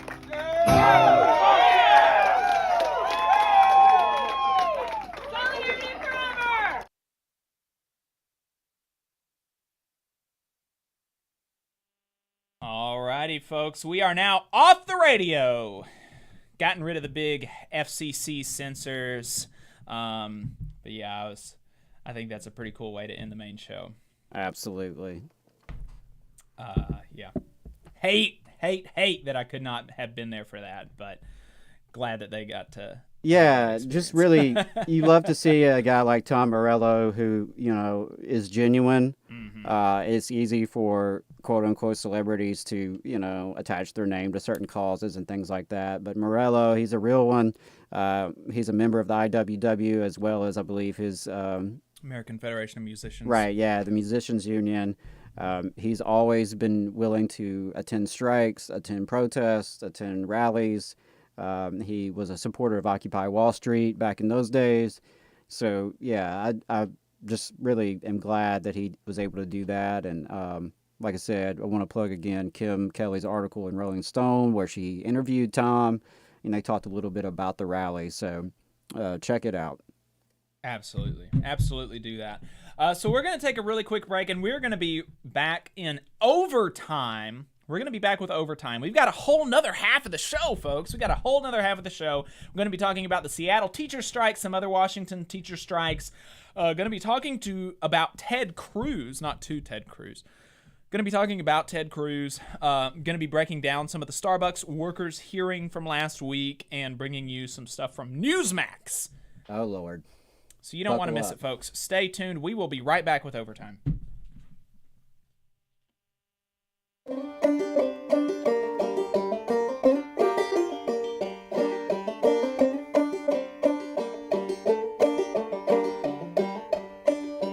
Come on, you poor workers, good news to you I'll tell, how the good old union has come in here to dwell.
And we are off the radio. This is our online-only second half of the show. We appreciate you hanging out with us. Sherry in the Facebook chat said, just had one kid in that video really excited to see the clip on here. Good morning, Tennessee Valley, and you are tuned into what is going on there? Okay. I think we got a little bit of WVNN patching through there. Yeah, I got to get rid of that. No thanks. No, thank you. Sherry in the Facebook chat said, just had one kid in that video really excited to see that clip on here. Thank you guys for supporting the miners on strike. And we are glad to see, so maybe we should, even though the FCC censors, maybe we should continue to keep the show family friendly if we've got children watching. But Sherry, if he would like, or she would like to call in, the phone line is open. Love to hear about their experience meeting Tom Morello. The phone number is 844-899-TVLR. That is 844-899-8857. Or send us a text. Yeah, either way, would love to hear from them. So, Adam, while we wait on that potentially to happen, talk to us about what's been going on in Washington. Washington State last few weeks. Yeah, a lot happening with educators out in Washington State and Pacific Northwest. Normally we stick to the South, but with so many labor actions happening in Washington schools, wanted to give a brief update. Let's start with the big one first, which is in Seattle. School did not start on time in Seattle this year. And the reason why is because 6,000 unionized educators with the Seattle Education Association went on strike Wednesday, September 7th. The Seattle Education Association held their strike vote that Tuesday before on the 6th, and with over 3/4 of the membership participating, Seattle educators voted 95% to authorize a strike. All right, so this wasn't just a fluke thing. 95% to 5% to authorize this strike. Seattle educators went on strike for the kind of contract they deserve, which includes important resources for their students, such as improved mental health supports and improved staffing ratios for multilingual and special needs students. They were also fighting for safer schools, specifically with improved air quality measures. Listeners may recall that we actually interviewed a local parent from Madison, Alabama, Mike Bailey, indoor air care quality advocate, and he shared with us some of the really astounding research on how upgraded HVAC systems and proper HEPA filtration systems can dramatically cut the cases of COVID and the flu and other illnesses. So you saw the Seattle educators were fighting for their students in, multiple different ways and different avenues. Of course, pay is always an issue, and especially an issue in such a time of inflation that we have right now, and in a city like Seattle, where housing costs have grown astronomically. They're growing everywhere, but particularly in some of these big cities out west, it's very difficult to be a rank and file teacher and to be able to afford to live in a city like Seattle.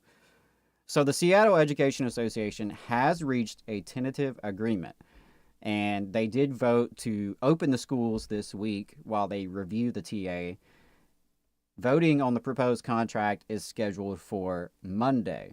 So we'll stay tuned. We'll see what happens there. It looked like they were pretty successful in some of their gains that they were fighting for in this contract. They got a lot of public support as well. Read some posts from some Seattle teachers talking about the central office, suits from the central office going around to picket lines and taping them, recording them, counting how many people were there. Just some real, petty kind of tactics happening. And that seems to be a theme here. Of course, we know that one of the most important reasons why workers go on strike, almost always respect shows up right alongside pay and benefits and working conditions.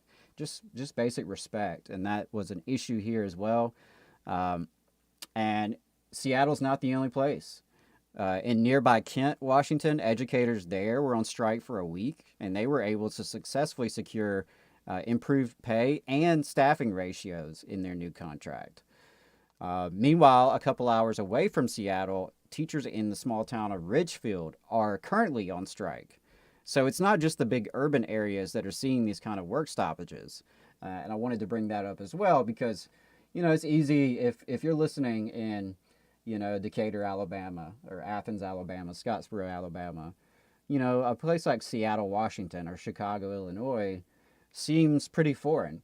But it's not just the big metro areas that are seeing this kind of organizing. Teachers in these smaller rural school districts are going on strike as well. And in Ridgefield, the only reason I even really know much about that situation is a couple of my old NSO brothers are out there involved in that strike. So shout out to Jed Riviera. I believe he's been serving as a strike captain. And attorney Mike Boyer, longtime legendary labor lawyer in the Pacific Northwest. He's also the vice president for defense of the National Staff Organization. I know he has been out there involved in negotiations. It's been pretty cool to see the amount of parent support that they've had. I just want to, refer to a couple of testimonies I've seen just this week. I believe perhaps yesterday, maybe yesterday to close out the school week, parents rallied at the central office to support their teachers. The district would not let them in the door. So they were banging on the door trying to get in, just trying to speak to the school board and ask for a fair contract for the educators serving their students. Apparently, there was a lone counter-protester who tried to show up and shout at the parents and the teachers, but the longshoremen showed up on behalf of the teachers. And apparently it didn't take much of a conversation there for that one counter-protester to go on home. Didn't want to tangle with the longshoremen. And I got to say, I love that too. The longshoremen showing up for the teachers and the parents. That is awesome. So yeah, it's been interesting to see, the Seattle strike has obviously gotten more news attention. But these little ones can be nasty sometimes. I got to say from Mike Boyer, he has emphasized that they are ready for a contract. The REA, Ridgefield Education Association, they're ready for the strike to be over. They're ready to settle this. They're ready to have a fair contract. But the school district is just dragging their feet, just really dragging their feet. They've got a private attorney there. Who knows what motivations might be in play. I will say that it would not be the first time that an attorney slow-walked a process from a school district just to crank up those billable hours. I may have seen that a time or three. So shout out to the Ridgefield educators in Washington, the educators in Kent, Washington, educators in Seattle for fighting not just for their own pay, their own benefits, their own respect, but for the resources and learning conditions of their students. And I think that's just huge that they are making some real gains when it comes to special education, English as a second language students, some of the most vulnerable kids in our public schools. And they deserve to have the staff and the resources they need to be successful in the classroom. And it's a shame that, teachers have to go on strike to get that. No worker goes on strike lightly, but I think when it comes to the care-based professions, such as teachers and nurses, it's even more of a serious decision to make, right? Nurses don't want to leave their patients. Teachers don't want to leave their students. So that's never a decision they take lightly. For it to get to that point is really an indictment of the school district to let it get to that point. And of course, you'll see the usual talking points saying that the teachers were hurting the kids, hurting the community by keeping the schools closed. But it's simple. Settle right with the teachers, sign a fair contract, pay them what they deserve, pay to have the staff that the kids deserve, and that you're obligated to provide under federal law, by the way, IDEA and Section 504. that it's not that hard. It's really not that hard. School districts sometimes overcomplicate these things. You know, financially interested attorneys sometimes overcomplicate these things, but it's not that hard. Teachers want to be able to teach. They want to feel good about what they do. They want to know that they have the resources available to do their job effectively, because if they can do their job effectively, the students and the parents and the community are the ones who benefit from that, not them, right? They don't get a pay raise by having extra special education aides in their classroom. Right. You know, if there's additional multilingual teachers hired in the school, that's not going to up their retirement pension. But it is going to allow them to do their job more effectively, and it's going to make sure that those kids get the services that they really deserve and that they are obligated to provide. So shout out to all those educators in the state of Washington for fighting for what's right. If you are an educator in Alabama and you're listening to this, you know, I know it's easy to think of 1,000 reasons why it can't happen here. Mm-hmm. You're too busy. You're overworked. It's too conservative. The AEA is too weak. People are too apathetic. People are too divided. I mean, we can go on, and it's easy to have those reasons in your head, and that's not to detract from the validity of those. But I can tell you that educators currently and previously have organized in conditions as bad or worse, and have done so successfully and have really been able to secure victories for themselves and for their students through the power of collective action and organizing. Yep. Yeah, absolutely. Really great stuff coming out of the Pacific Northwest. So we're going to have a pretty Starbucks heavy next few segments. And first off, I wanted to kick this off with maybe something a little bit light, a little bit fun. And that is, a couple of weeks ago, Ted Cruz commented on the student loan forgiveness and was absolutely and rightfully dragged. And he had a response to that, to his dragging. But first, I want to play his initial comments for those that might not have heard them, because it's a doozy. So let's play that. And I'll say, in fairness, I have not heard them. Adam has not heard them. I try to avoid all not... things Ted Cruz, you know, and I'm the old guy who doesn't get on the internet as much. So I'm not on Twitter. Yeah. I think I'm crazy enough as it is, so I don't want to add that into the mix. But let's see what old Ted Cruz has to say. Oh, look, there is a real risk if you are that slacker barista who wasted 7 years in college studying completely useless things, now has loans and can't get a job. Joe Biden just gave you 20 grand. Like, holy cow, 20 grand. That, you know, maybe you weren't going to vote in November and suddenly you just got 20 grand. And, you know, if you can, you know, get off the bong for a minute and head down to the voting station, or just send in your mail-in ballot that the Democrats have helpfully sent you. Wow. Really? Slacker baristas. Get off the bong for a minute. Get off the bong, yeah. And also the studying useless things for 7 years. Right. They love that trope. Yeah, which is totally unrepresentative. Useless things like critical thinking, reading, writing, researching. Yeah.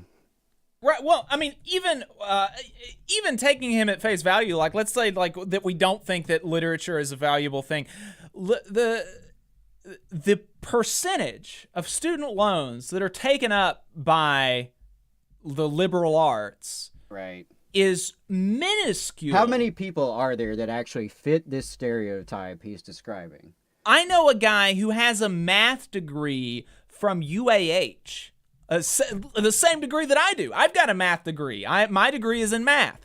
And there's a guy there who he's got a degree now. He has $100,000 in student debt, getting a math degree from UAH. I mean, the average debt is over $30,000 for the average student, right? Just right. You know, and there's all these students out there who, for various reasons, were unable to complete their degree. They were forced to drop out because they had to work, they had to take care of family, They got pregnant, whatever the situation may be. You've got a lot of folks out here who have the debt but don't even have the degree, right? And there's a whole conversation to be had about the ways in which college degrees were overemphasized, perhaps, and the so-called college premium is not what it was made out to be. But, I mean, that's even worse when you have all the debt and you don't even have the chance of getting that college premium. Right. But, Ted Cruz is just totally full of shit. Yeah, well, and this look stereotype, it's overplayed. It's so old. And well, look at this.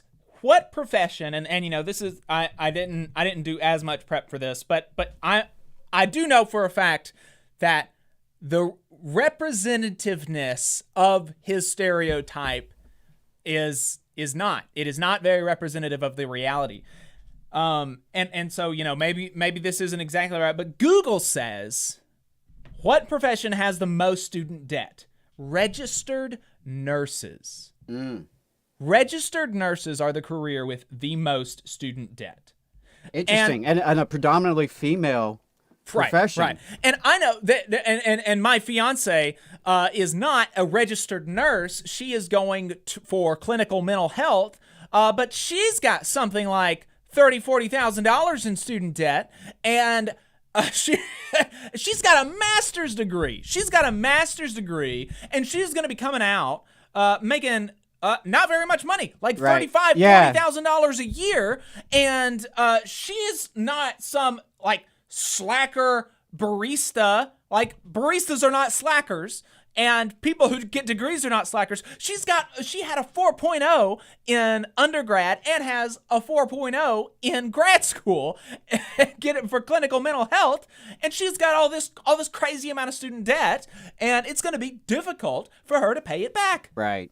Yeah, and I'm glad you said that about baristas are not slackers, because I would challenge Ted Cruz to survive a good 12-hour shift as a barista. Go open and then close and see how you feel the next day. Because I don't think he could do it. I don't think he has. No, he couldn't. He doesn't have that kind of hard work in him. Well, and the thing to me about service work that I've said it a few times on the show. I was a server. I was a server. I was an assistant manager and a cook, and I did everything in a restaurant that you could possibly do. I did it, besides tending a bar, and I had recurring nightmares. Not even that necessarily that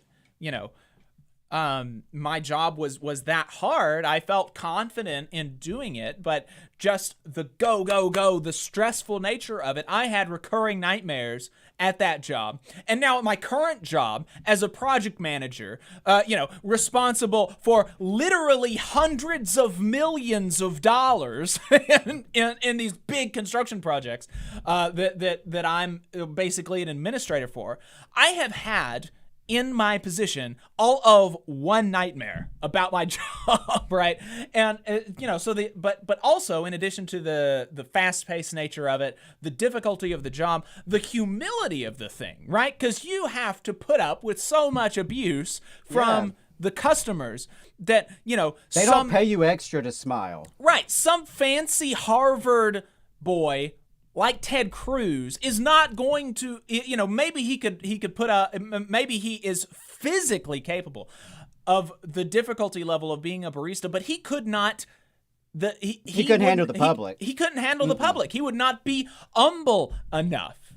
Right? And that's the big thing, is that you've got to put up with all of this nonsense from the public, and you've got to have a smile the whole time, right? And then you're going to have politicians get on TV and talk about what a sorry sack of shit you are because of the type of job you have. Right. Because of the way you have to pay your bills. Right. And you know what?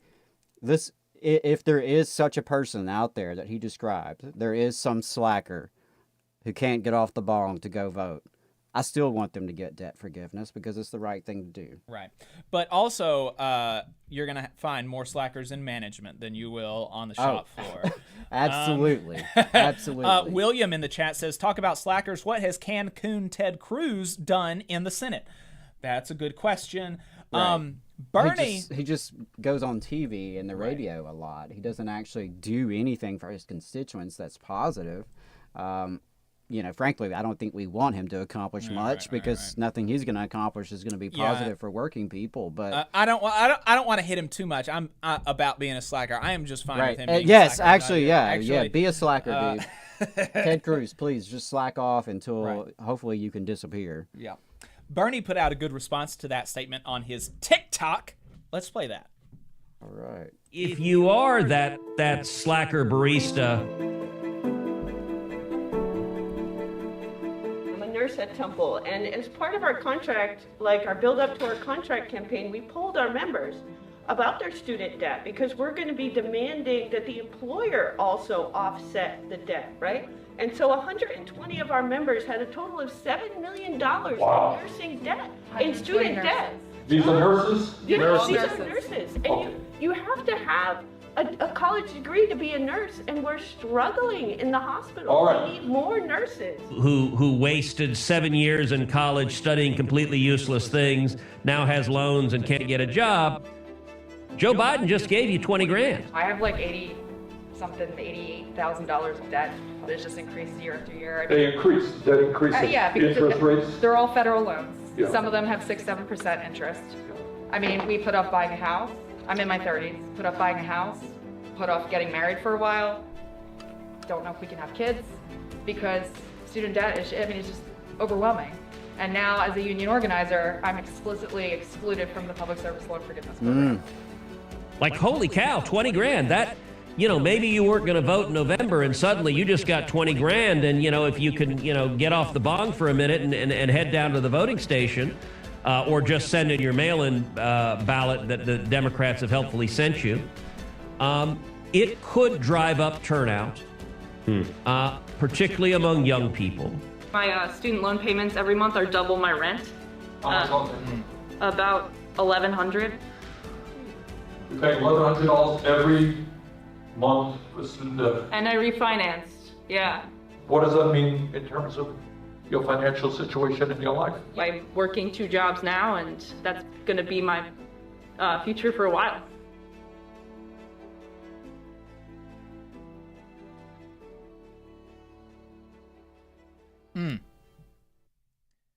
Sounds like a bunch of slackers to me. Right.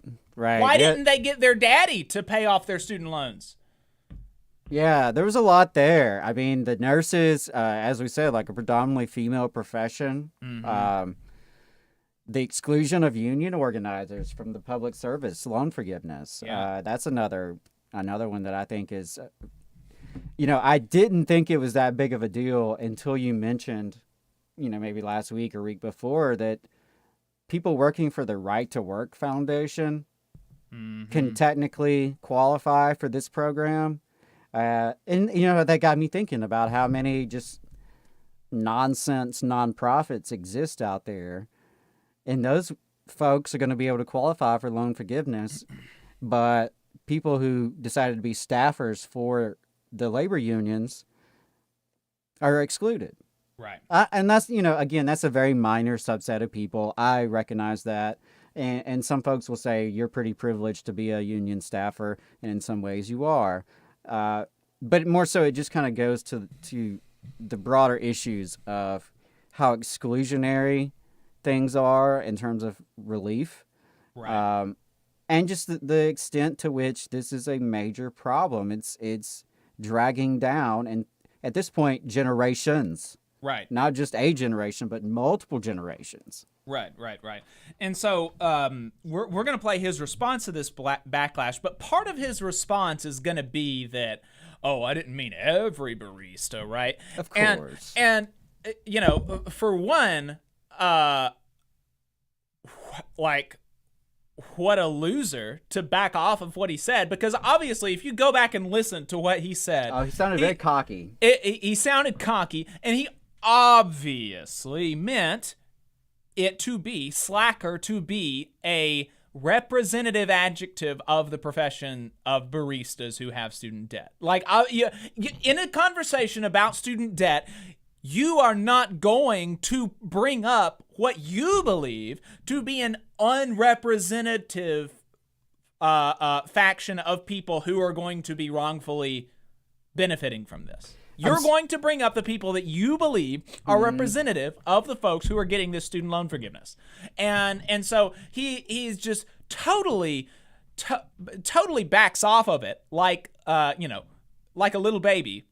I'm surprised he didn't bring up physical appearances. Yeah. Like, tattoos and piercings and funky colored hair, right? Because I think that's also part of the stereotype and the trope is like, oh, these are alternative type people. Yeah. People that they wouldn't see at their bougie evangelical church on Sunday. Right. Or at the Alabama GOP fundraiser where you might run into Tim James. And Wendy Blanchard and type of folks that wouldn't necessarily fit in there. Right. Yeah, so let's play his response to the backlash. Oh, goodness. Yeah, it really was quite amazing. Bernie put out an official video responding to verdict. I love when this podcast drives the political news. I will say also that and all of the Bernie bros, their heads exploded. I got to say, by the way, you knew that was going to happen because when we were doing the last episode, and I talked about the slackers who had wasted 6 years with getting a useless degree working as baristas might come out and vote if they can get off their bong long enough to do so. I saw in the register your eyes grow wide as you were like, oh crap. But I also, all right, I want to tap into your Yale education. Because there is a logical fallacy that these lefties are engaged in. When I said that some slackers are baristas, they translated that into all baristas are slackers. Are slackers, right? Which is just not. Maybe you could help me out with deductive logic, but I'm pretty sure that second statement doesn't flow from the first. Now, the good folks at Left Reckoning, Matt Leck and David Griscom, I would recommend following them on YouTube. But they mentioned this. It's super, super funny how these two Harvard-educated fancy boys are talking about the working class and who is worthy of being called a slacker and who is not worthy of being called a slacker, and talking about people who actually have to work for a living.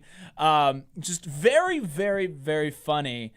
That and them ostensibly being on the side of like the steel worker, right? He mentions later on in the program being I'm sticking up for the steel worker in Ohio or whatever, or in Texas, and just very, very funny that you've got two Harvard educated or Ivy educated fancy boys talking about this.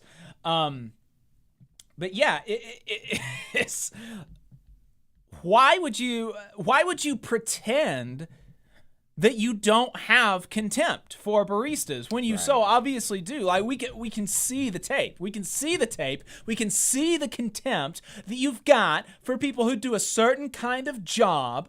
And why hide from it? Why hide from it? Yeah, I mean, and it's like the go-to insult of burger flipper. Right. That's another one that you hear a lot. Oh, well, we're really going to pay burger flippers $15 an hour? Yeah, actually, we should pay them that or more, because there wouldn't be burger flippers if your ass wasn't buying burgers. Right. So, there's a need there, and as long as we're in a capitalist economy, right, there's a marketplace, and these companies are trying to meet demand that they help create through advertising, but regardless, a demand,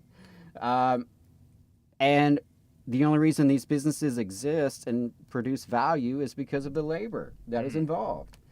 But you're right. I mean, Ted Cruz clearly has a contempt for baristas and for, working class folks, I believe. They can hold up a stereotype. You said he brought up steel workers.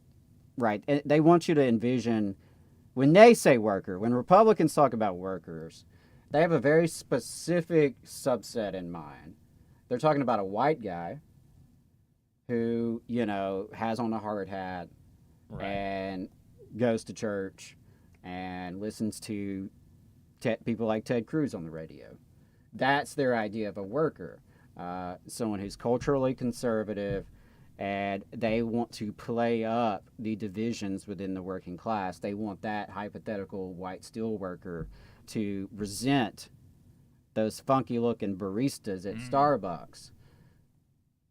That, you know, and that's so much of their politics is stoking cultural resentment among and within working class people, because that's the only way they can really advance their agenda, because there's only so many, you know, used car dealers and jet ski dealership owners and attorneys that are out there, right? You can't win elections based solely on the country club membership. Right.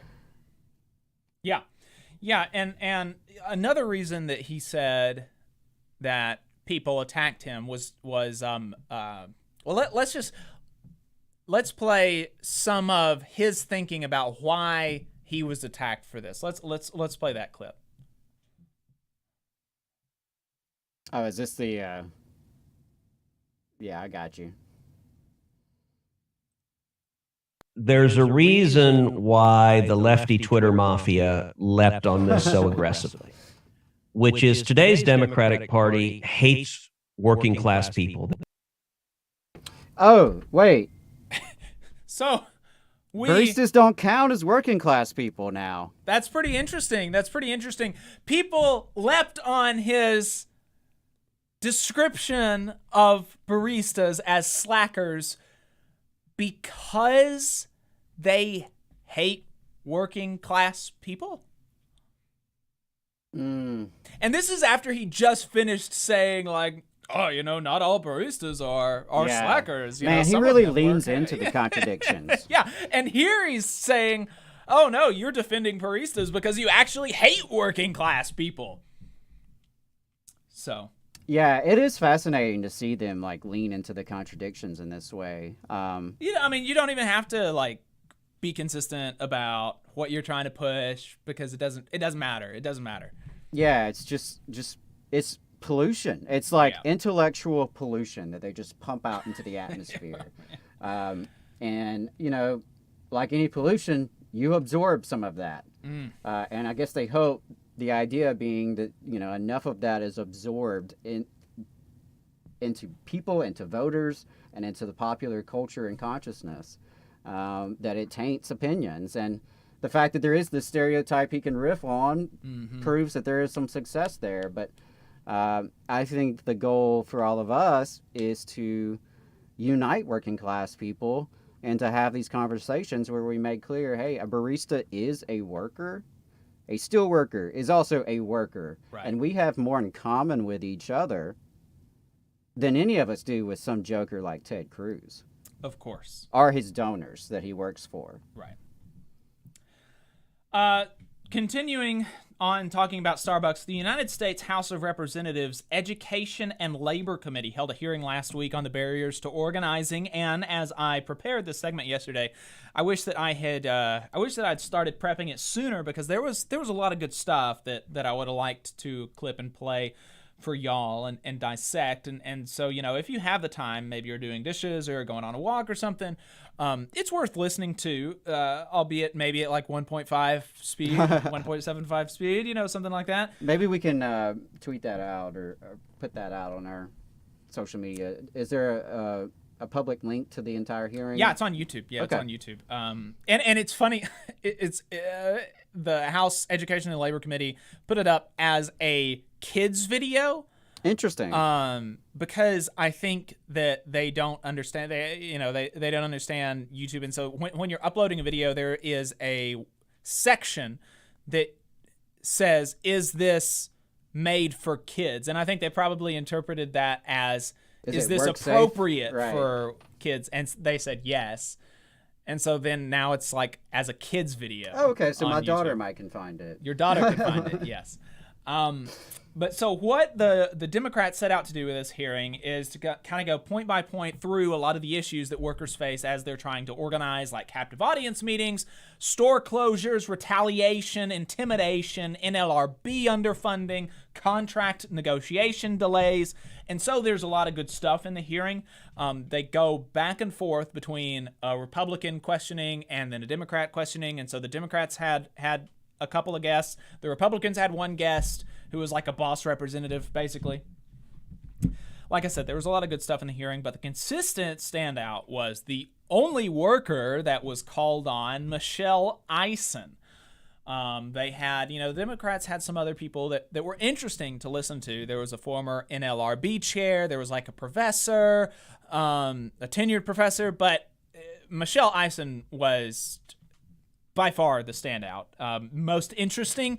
And I think of the testimony that could possibly be compelling to working people, it would be Michelle's, as opposed to, some of these other like experts or whatever. So that might be worth Democrats considering as they think about guests to bring to the next hearing. Right. And like I said, of course, the Republicans had their own guest who said some very silly things, and the Republicans themselves said some pretty silly things too. So let's start off with the ranking Republican on the committee. This is how Representative Fox opened the hearing. Despite Democrats' aggressive attempts to force union representation on workers, Republicans are committed to ensuring workers have the freedom to choose whether they want to join a union. I'd like to remind my colleagues that federal law already protects the right of employees to organize or to refrain from doing so. Any reforms to our labor laws should help workers and spur economic growth, not exclusively promote the interests of union bosses. There's a reason why the PRO Act cannot clear the Senate. It is a deeply unpopular bill that undermines basic, long-standing worker rights and would take a wrecking ball to Main Street. Republicans just want fair and neutral labor laws. Instead of working together to create a level playing field, Democrats want to pass a union wish list bill to build on what they claim is a historic surge in unionizing. You can't be neutral on a moving train, well, as the great Howard Zinn once said. You can't be neutral on a moving train, but also you heard there the idea that, there's already federal laws protecting organizing. Right, that are being broken, hence the hearing, lady. And the Republicans just never acknowledge that throughout this whole, it's like 3.5 hours. They never acknowledge, and they go back to that talking point. Oh, your rights are already protected. Oh, your rights are already... They never, and neither does their guest, the representative of the bosses, they never address that. They never are able to say, no, actually, you know what? Bosses are not breaking the law, actually. And we can point to this and this and this, saying that workers' rights are being protected, in fact. Whereas Michelle Eisen, the former NLRB chair, are able to point to specific things showing that the law is being broken, workers are being intimidated. Right. And actually making the case with facts and logic, as the kids would say, which, it helps to be telling the truth, I guess. Yeah, and she really leans into that, choice. Right. They really lean into choice. And the thing is, when the other side is repeatedly breaking the law, a law that is already stacked in their favor, I think objectively. Right. So the playing field is already tilted towards the boss's direction. That's not good enough. Right. They violate it flagrantly because they know they can get away with it, or because of the cost of the fines, or the ULP they have to post up in the break room is minimal cost for what they stand to gain by crushing worker power. Right. So it's not a free choice. Right. And this is the guest that the Republicans got to come. He's some, person on like an HR something or another, some big boss guy. These were part of his opening remarks, and they were also representative of a theme that the Republicans and their guest hit on throughout the 3.5 hours of the hearing. Adam, let's play that. Just on a personal note, my wife and I go to Starbucks stores all over the country. I think they're well run, they're clean, they're efficient. I like the Wi-Fi service, the coffee's great, and by the way, the internet service is great. So let's not publicly shame a company that's provided thousands and thousands of jobs in this country and has provided good community relations and has been a leader in benefits. That shouldn't happen. Second, on a general... All right, I'm going to stop it there just because last I checked, Republicans were all too eager to criticize a company such as Starbucks for being woke. Okay, I'll press play now. Note, other employers in this country seem to be publicly shamed inappropriately. We have particularly new companies that are providing thousands and thousands of jobs in this country, good paying jobs. But the litmus test apparently is if they speak out at all on a different perspective of whether unionization makes sense at all, they are publicly shamed or criticized. That's wrong. They are publicly shamed or criticized. Oh, God. That's wrong. Oh, no. It's wrong to criticize bosses if you disagree with him. Well, he does sound like an HR department guy, doesn't he? That's kind of their MO. Interesting. Yeah, I mean, again, leaning into the contradictions. Like, these are the exact same people who want you to be upset at Starbucks because they're anti-Christmas, you know, or something silly like that. But, God forbid, you critique them. For their labor practices, for something that actually is real. Yeah, like, the closer you get to the material world, the farther away the Republicans want you to be, you know? Yeah, and we're going to close this segment with Michelle Ison's opening remarks, and we're going to play those in full because they're really good, and like, I mean, Ison is really, really the standout of this hearing. No surprise there. If you caught her on our Unions 101 panel, she is a she's great. Standout. So we're going to close this segment with that. But when we get to it, we're going to go through some other things first. But when we get to it, I want you to kind of think back to the opening remarks from the leading Republican on this committee and from their guest, and how silly they are, how devoid of substance they are, as you are listening to Michelle's testimony. Like, just remember that. And, you know, maybe people will say, oh, you clipped it out of context. You weren't very, representative. I was totally representative of their side. I was definitely representative of their side. Absolutely. You can go back. I'm encouraging you to watch the full thing for, like, entertainment value, I think, from the Republican, for educational value from listening to the NLRB former chair and Michelle, and then for entertainment value for the Republican guest. But think back to this as you're listening to Michelle. But so as we're winding through the committees, another one of the things that the bosses and the Republicans kept coming back to is that workers want to muzzle the bosses. Oh, my God. Just listen to this exchange between a Republican congressperson and their guest here. Additionally, we have recently seen the NLRB under General Counsel Abruzzo discard decades of case law and NLRB precedent upholding an employer's right to educate its employees about unionization. Instead, the General Counsel is arguing that it is an unfair labor practice for employers to require employees on paid work time to attend meetings where the employer expresses its opinion concerning unionization. Mr. King, do you think the General Counsel's legal argument is sound? No. Mr. Wahlberg, nice to see you again, and you nailed it. This attempt to muzzle an employer from stating a position, and I certainly would counsel an employer to say so in a non-coercive, thoughtful way, which virtually every employer does. But the attempt by this General Counsel is, in this area, a direct violation of Section 8C of the National Labor Relations Act, which is the free speech provision. It's an attempt not to have all perspectives, all thoughts, all ideas regarding unionization out on the table for the worker to decide. So that's what they're doing. They're educating. Yeah. Now, last I checked, Republicans were very concerned that teachers might be indoctrinating and not educating.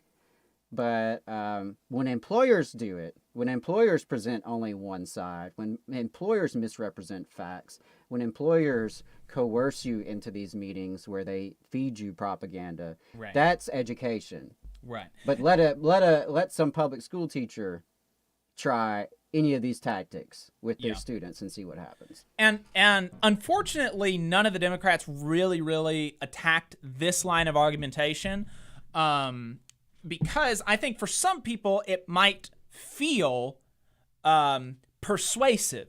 Like, oh, why would you want the government to muzzle the boss? You know, even if you disagree with the bosses, why shouldn't they just have the opportunity to say what they want? Free speech, right? And that's not what's going on. The government is not going in and saying that the boss cannot give their opinion to people on unionization, or even to their employees on unionization. What this from the NLRB is trying to do is end the coercive captive audience meetings, which are that these captive audience meetings that take place during work time, that sometimes you even have Starbucks locations closing their stores so that you have to come, if you want to get paid for that shift that you were supposed to work that day, you have to come to this meeting if you want to get paid. That is coercive. That is a mandatory captive audience meeting. And by the way, these people who are forcing you into this meeting have the authority to fire you, to terminate your employment, and to leave you out on the street. So what this proposal that they're talking about, that's going to muzzle bosses, so sad for the bosses. What it's talking about is just that you cannot coerce your employees into listening to you if they don't want to listen to you. That's it. That's it. You still have all the opportunities and more, frankly, as a union organizer or as your coworker. Because union organizers, coworkers, if they want to talk to a worker at a workplace that they're trying to organize, they have to find them and get the worker without coercion, without threat of losing their pay for that shift. Mm-hmm.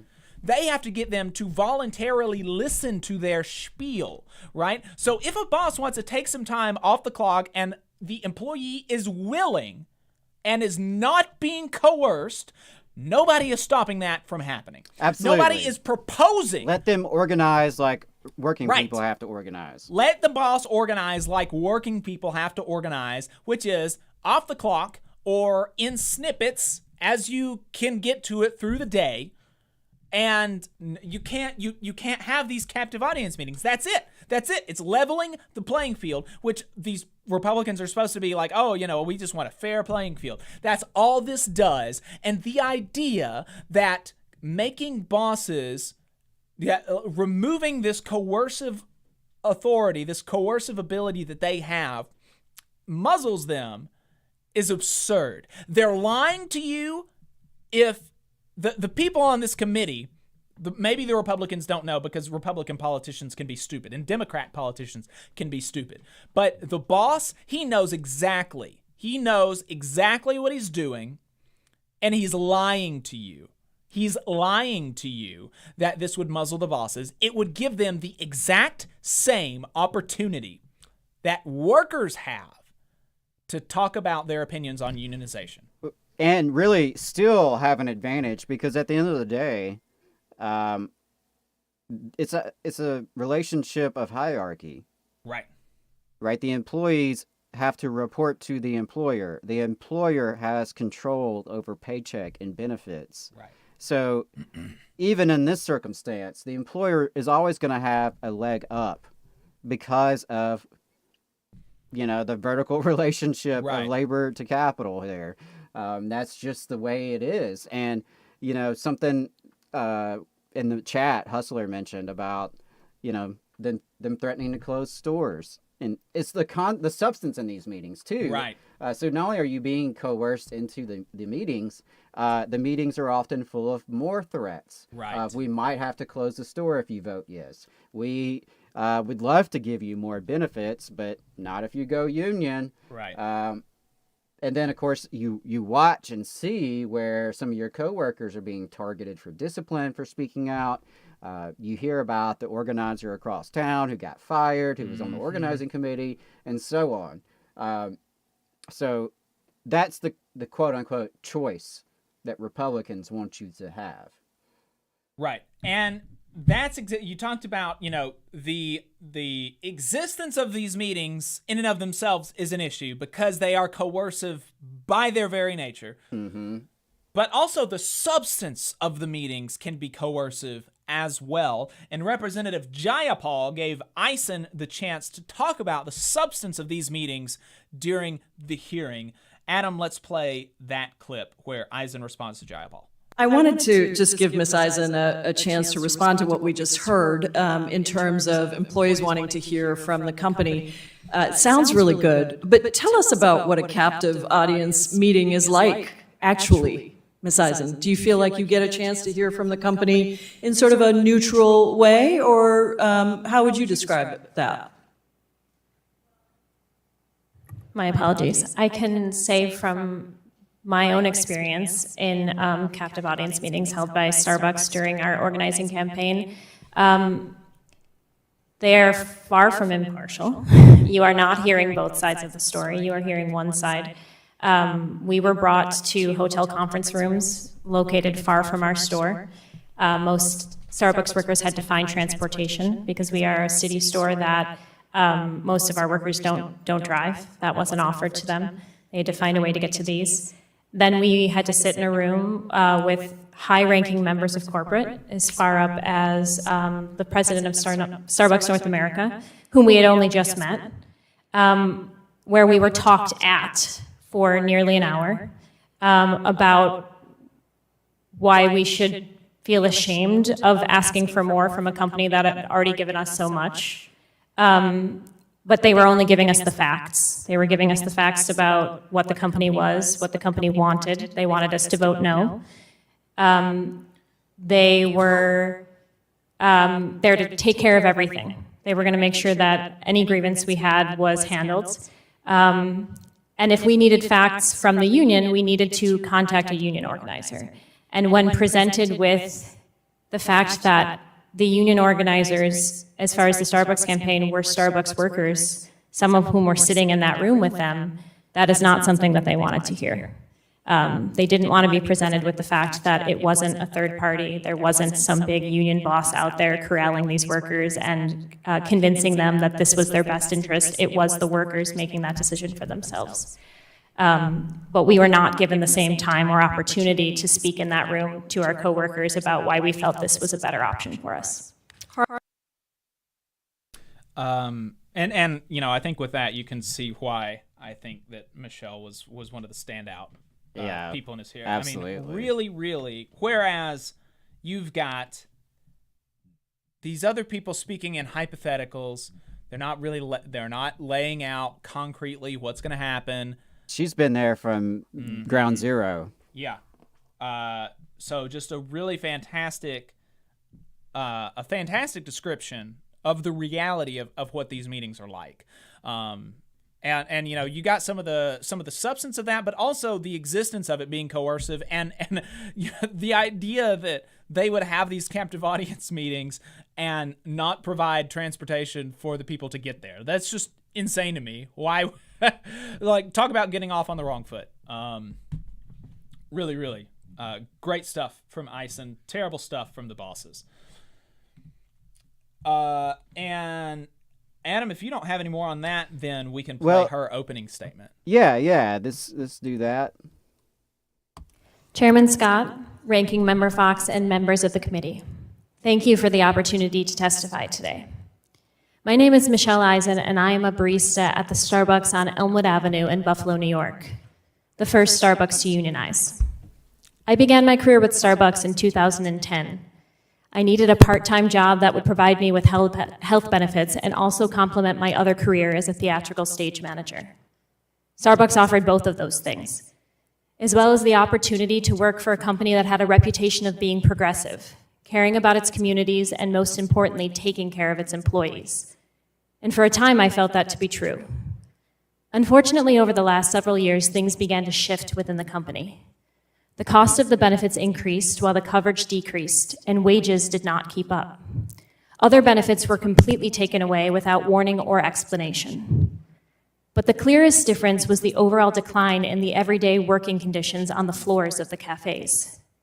This decline became drastic during the COVID-19 pandemic, when Starbucks boasted record profits, but simply treated us, its workers, as disposable.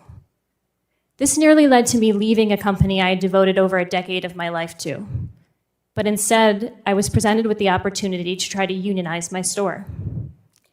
The company's response to our organizing campaign was not at all what I expected. I realize now how naive that was, but I truly believe that Starbucks was at heart the progressive company it proclaimed itself to be. We were simply expressing our desire for reasonable improvements to our working conditions, particularly when it came to our health and safety. And the only way to accomplish this was to make sure we had a true voice in the company policies that affected us. Within 2 weeks of filing our first petitions with the NLRB, the company shut down 2 stores it perceived had strong union support, one permanently and the other for months. They also quickly shipped in over 100 out-of-town managers and upper-level corporate to infiltrate our cafes, surveil and intimidate workers, and shut down our stores in order to hold anti-union meetings, which workers needed to attend in order to get paid. They went from offering us the world if we voted no, to threatening to take away our benefits if we voted to unionize. And when that didn't work and we won our union anyway, they began to discipline us, then fire us, then permanently close our stores. And as our campaign moved from Buffalo to a national scale, so did Starbucks union busting. And that behavior has only increased tenfold since the return of Howard Schultz as interim CEO in April of this year. Starbucks has fired over 100 union leaders and supporters to date, many just in the previous weeks.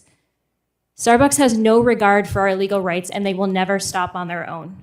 In the last year, the union has filed over 350 unfair labor practice charges against Starbucks with the NLRB.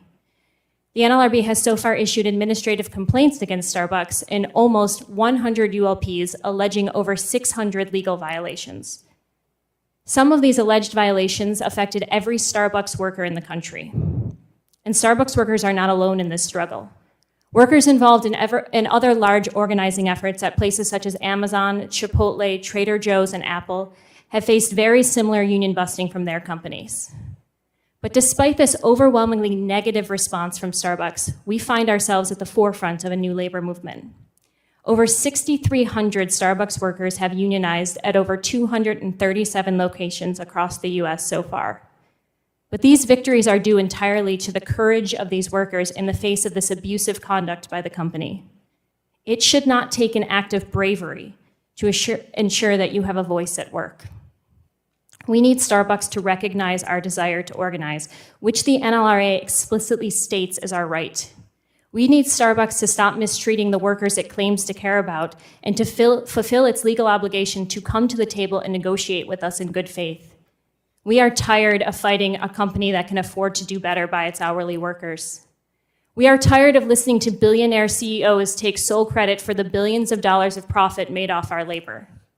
We are tired of watching Starbucks continue to violate workers' rights, knowing that the law will fail to offer any meaningful consequences. But most of all, we are tired of fighting Howard Schultz's ego. We need people in power to call Starbucks out for this repulsive behavior because worker rights are human rights. We need labor law reform like the PRO Act so that the laws work to protect the people they were put in place for. We need better funding for the NLRB so that the agency has the resources it needs to enforce the law. We need you to stand with us as the American labor movement does what it always has. Fight for a future that is just and works for all of us. Thank you. I look forward to taking your questions. Great opening statement. Yeah. Yeah, really good stuff from Eisen. Anything else about that?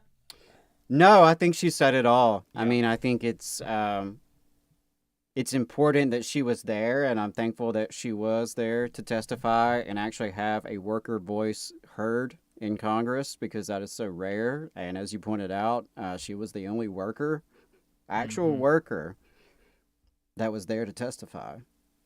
So based on what you shared with me and, of course, what we listened to this morning, it seems like the Democrats certainly could have done more with this hearing and done a better job with it.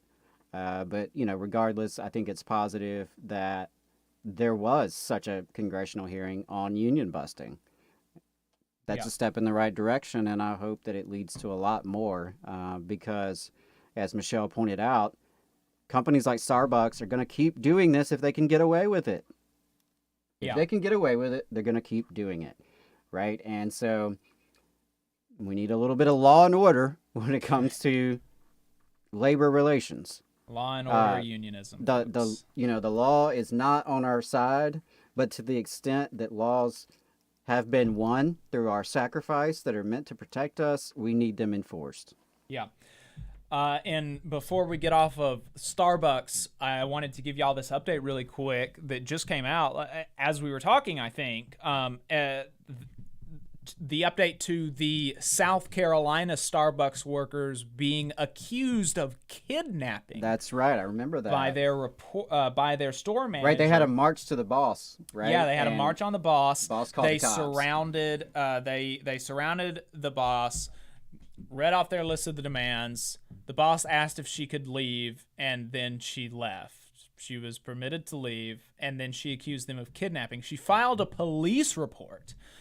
The update is that the Starbucks workers, this is More Perfect Union, at More Perfect US on Twitter. Starbucks workers in South Carolina were falsely accused of kidnap and assault by their manager after they presented a list of workplace demands, a sheriff's investigation confirms.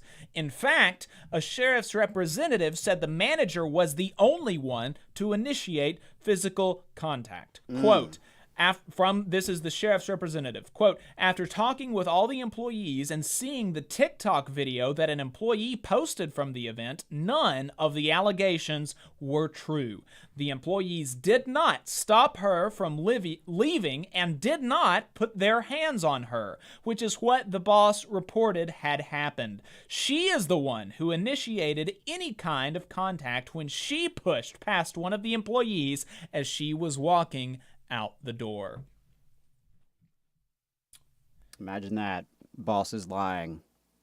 More Perfect Union said the incident went viral and Starbucks used the story to attack the union. The company suspended 11 workers from the store, and Starbucks promised that the workers would be paid while suspended. They fired 6 workers over Labor Day weekend, stiffing them on more than 2 weeks' pay.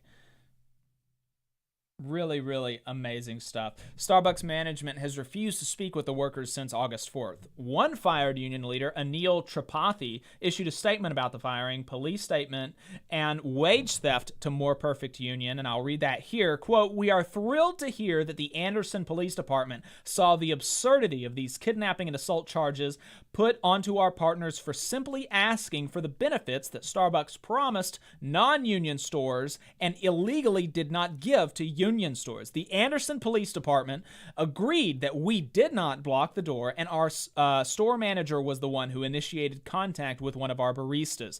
While we are optimistic about this news, Starbucks is hiding the fact that they have not paid us. At the beginning of our suspension, Partner Resources told us that we would be paid. However, now they are telling us that is not the case. Our store manager and district manager ignore our phone calls while our district manager updates our district's Instagram page and blocks those who were illegally terminated but will not call partners back regarding not getting paid. Oh, wow. They got the receipts. She's on Instagram. She's on Instagram. Can't return a call from the workers who were promised pay. Insane stuff. And but Republicans are going to say, "Oh, they had a free choice. Everything's on the up and up, right?" Yeah, and this is something that we talked about.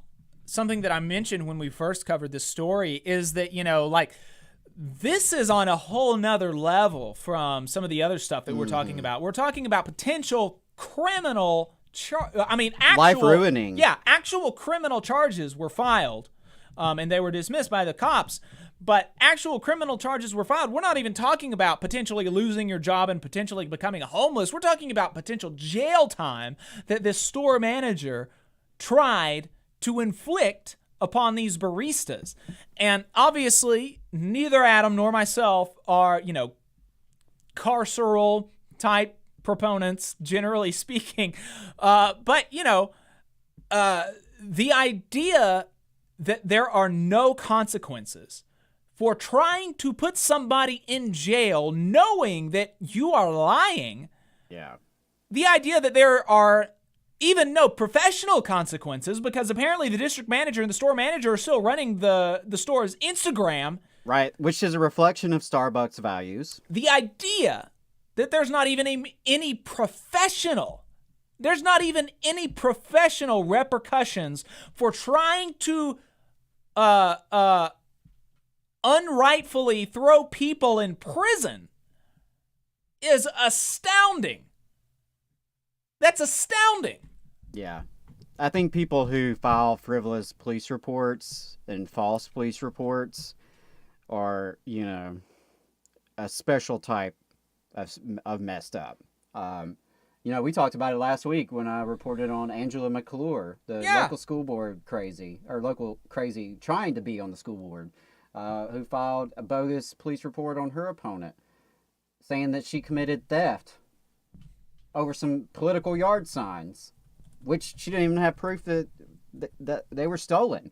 But the police had to investigate this, and it's sad when you're having to trust that the police are going to see through nonsense. Right. I mean, we've done a lot of reporting on this show, and of course people a lot more connected and smarter than us are doing a lot of great work exposing criminal injustice in our system and the misconduct by police.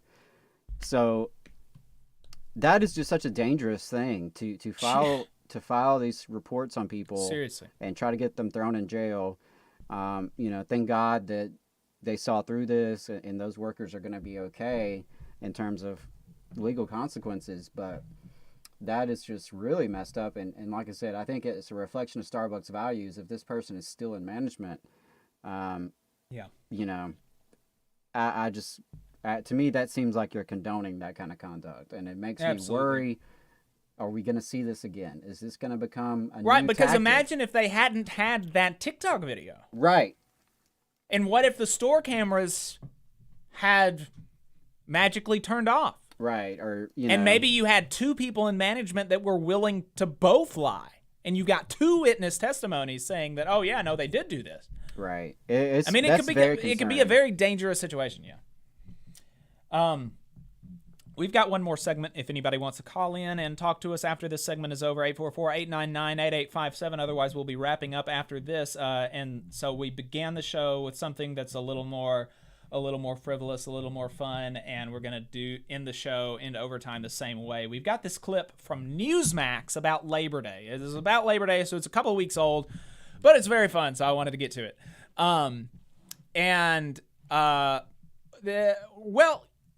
Let's just play it. Let's just play the clip.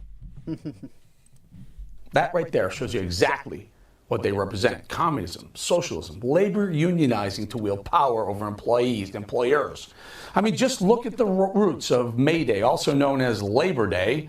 In 1889, May 1st was designated May Day, a day in support of workers by an international federation of socialist groups and trade unions in commemoration of the Haymarket Affair, a violent confrontation that took place on May 4th, 1886 in Chicago.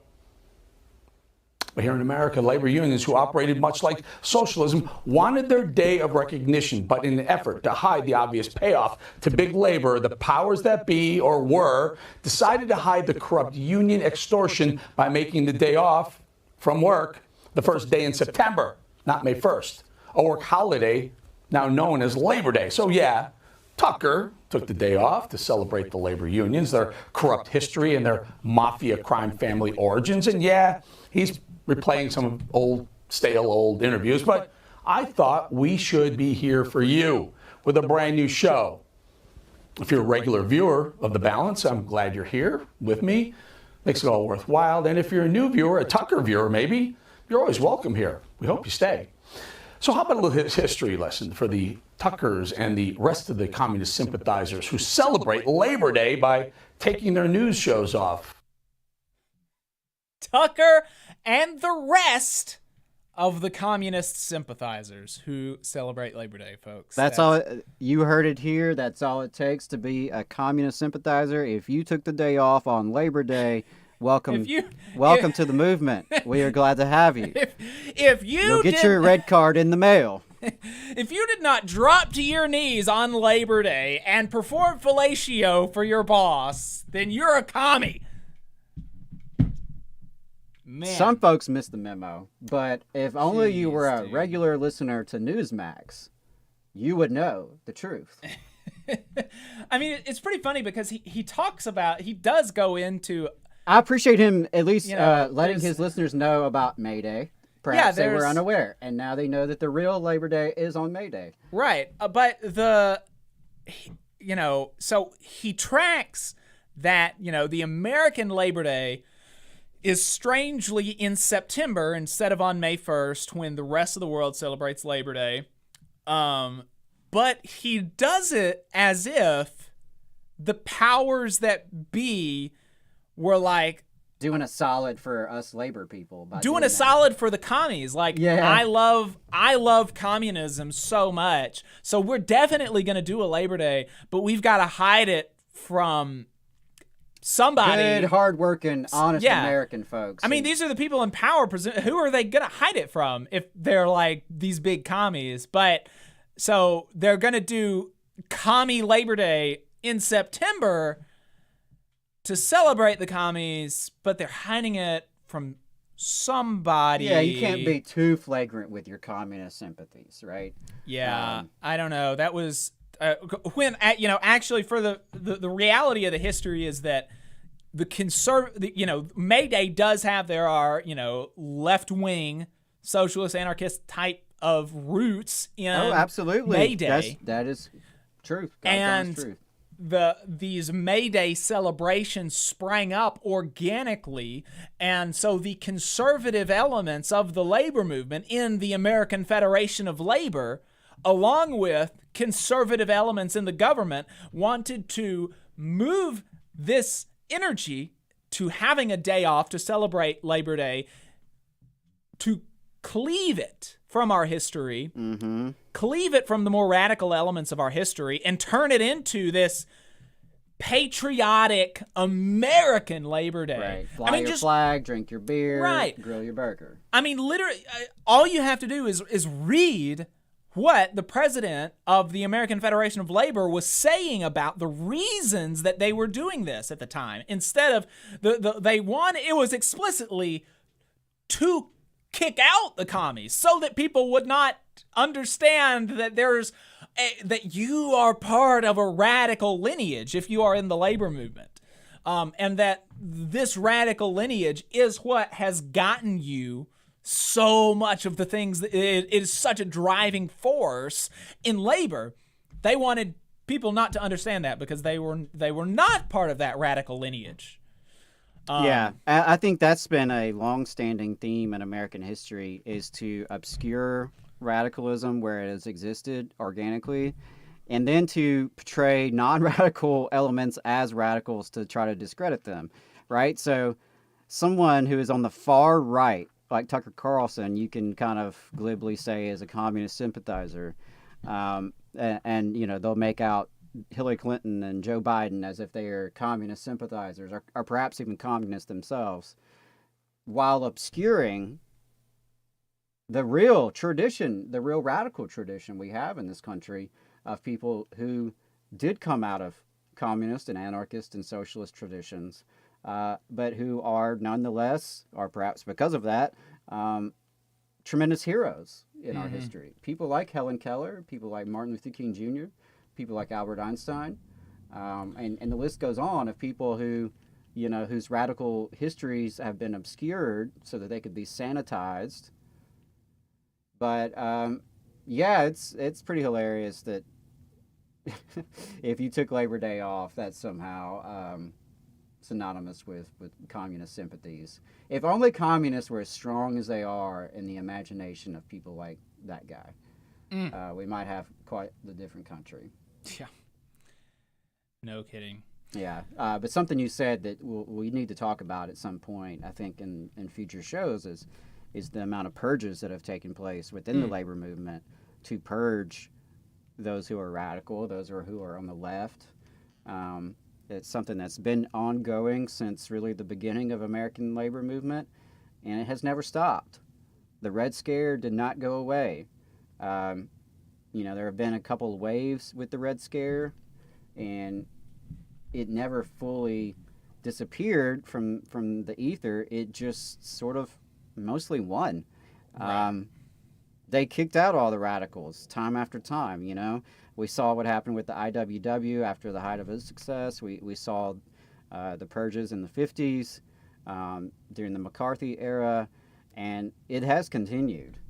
The idea that there's just all these communist sympathizers running around big labor, okay, that tells me how much you don't know about communist or big labor, frankly, right. Because try walking into an AFL-CIO meeting proudly proclaiming your communism and see how far you get. Yeah. Yeah, right. I mean, and so there is a serious discussion to be had there about the way radicals pushed the labor movement to be stronger. They were the intellectuals, they were the soldiers of labor, and much of the success that we had in this country for labor and from labor, we owe that to our radical forefathers and foremothers. Yeah. And that is one of the reasons I would argue that labor has been in decline for so many decades, is because you took out the best and the brightest and the most dedicated, the most intellectual, the most thoughtful. You took those people out. And so, of course, material conditions are, the primary thing there when we're looking at neoliberalism and globalization and so on. But that those things happened to a labor movement that had been neutered, more or less, by its purges of its radical flanks, was absolutely a factor. And that's something that Stanley Aronowitz wrote about. And it's something, maybe we can explore in future episodes. Yep. All right, folks, that's going to be it for us this week. We appreciate you hanging out. If you want to leave us a voicemail, ask us a question, we might answer it on the next show. The phone number is 844-899-TVLR. That is 844-899-8857. I had a couple plugs I wanted to throw out there before we totally wrap up today. All right. Just want to remind folks about Labor Notes Alabama Troublemaker School on Saturday, October 15th. I know we've been plugging it a lot. Want to plug it some more. We want to see as many folks come out as possible. If you can't attend, that's okay. You can still get online and share the event on Facebook. You can invite your friends to the event on Facebook. You can forward the emails to friends on your email list. There are things you can do to support the attendance at that event, even if you personally can't attend. And if you're listening to this show, then I'm going to assume that you agree that rebuilding the labor movement in the South is incredibly important for all of us working people. So wanted to make sure I plugged that again. Don't forget, again, the city of Huntsville has its runoff election Tuesday, September 20th. It's very important that thinking people show up to the polls Tuesday. It's going to be incredibly low turnout. I would be shocked if it's above 10%. I really would be shocked if it's above 10%. So if you live in District 2, you have a city council race. Word on the street is, progressives are probably leaning towards David Little over Bill Yell, more so against Bill Yell than for David Little. But that's, what I've heard from folks who live in that district. Dale Jackson endorsed Bill Yell for what it's worth and had Bill Yell on his program this week, there you go, talking about how Bill Yell is the conservative choice. So, he's leaned into that. He's leaned into being the conservative choice. So not that I'm not endorsing David Little by any means. I don't even know a ton about the guy. But if you live in City of Huntsville District 2, would strongly encourage you to show up to the polls and keep in mind that all the right-wing folks are lining up behind Bill Yell. And of course, we've covered quite a bit. District 3 School Board, Angela McClure is a total right-wing crank. Check out my deep dive segment on her from last week. Check out the full interview with Andrea Alvarez from last month. She's just like a normal mom who's actually involved in her kids' lives and education and wants to see the school system get better versus someone who clearly watches too much Newsmax. We mentioned the Alabama Rise meeting. If you're not a member of Alabama Rise, I do encourage you to join up. They're a great organization. They do great work. Energy Alabama just had their meetup this week. I hope it went well. We appreciate Energy Alabama. And let's see, last thing I was going to mention, Kyle Whitmire has a new op-ed out. And, I'm not always in love with Kyle Whitmire's positions or his writing. He is a Pulitzer Prize winner, and he has done some good work with AL.com. And there's a very interesting op-ed he put out this week about the chair of the state Alabama Republican Party. I saw that. That was fascinating. Who somehow is unwilling, unable, some combination, unwilling, unable to comply with voter ID laws that his party has really spearheaded and implemented in the state. That's very interesting. That whole Wall family and their butterfly farm in Limestone County and their domination of Republican politics, I think there's probably a lot more there than Whitmire even gets at in that op-ed. There's probably a lot more to be uncovered there. They give me the creeps. I probably shouldn't say that since I'm going to try to be a poll worker in Limestone County. I guess my application just got rejected. But do recommend you check out that op-ed. And final plug would be, if you're not following Real News Network, really encourage you to do that. As we've mentioned several times, Max Alvarez, Mel Buer, who has actually been on this show to talk about the railroads, that she was on, like a month or two ago. Nice of Lamestream Media catching up with the Valley Labor Report on their reporting. But yeah, they've been doing great work, and they actually talk to workers, which is something that the corporate media is unable and unwilling to do. Yep. So that's all I have. Hoping maybe next week we can get into the Mississippi welfare fraud scandal. There's a lot there, and as a fan of Southern Miss football and as someone who grew up with Brett Favre as my favorite football player, it's been a really interesting scandal to watch. It's starting to get some national attention now with everything happening in Jackson with the water crisis. So yeah, there's just a lot going on here in the South. Appreciate everyone who's tuned in. Appreciate everyone who liked and shared. And really, just keep your support coming. You're the reason why we do the show. See you next week.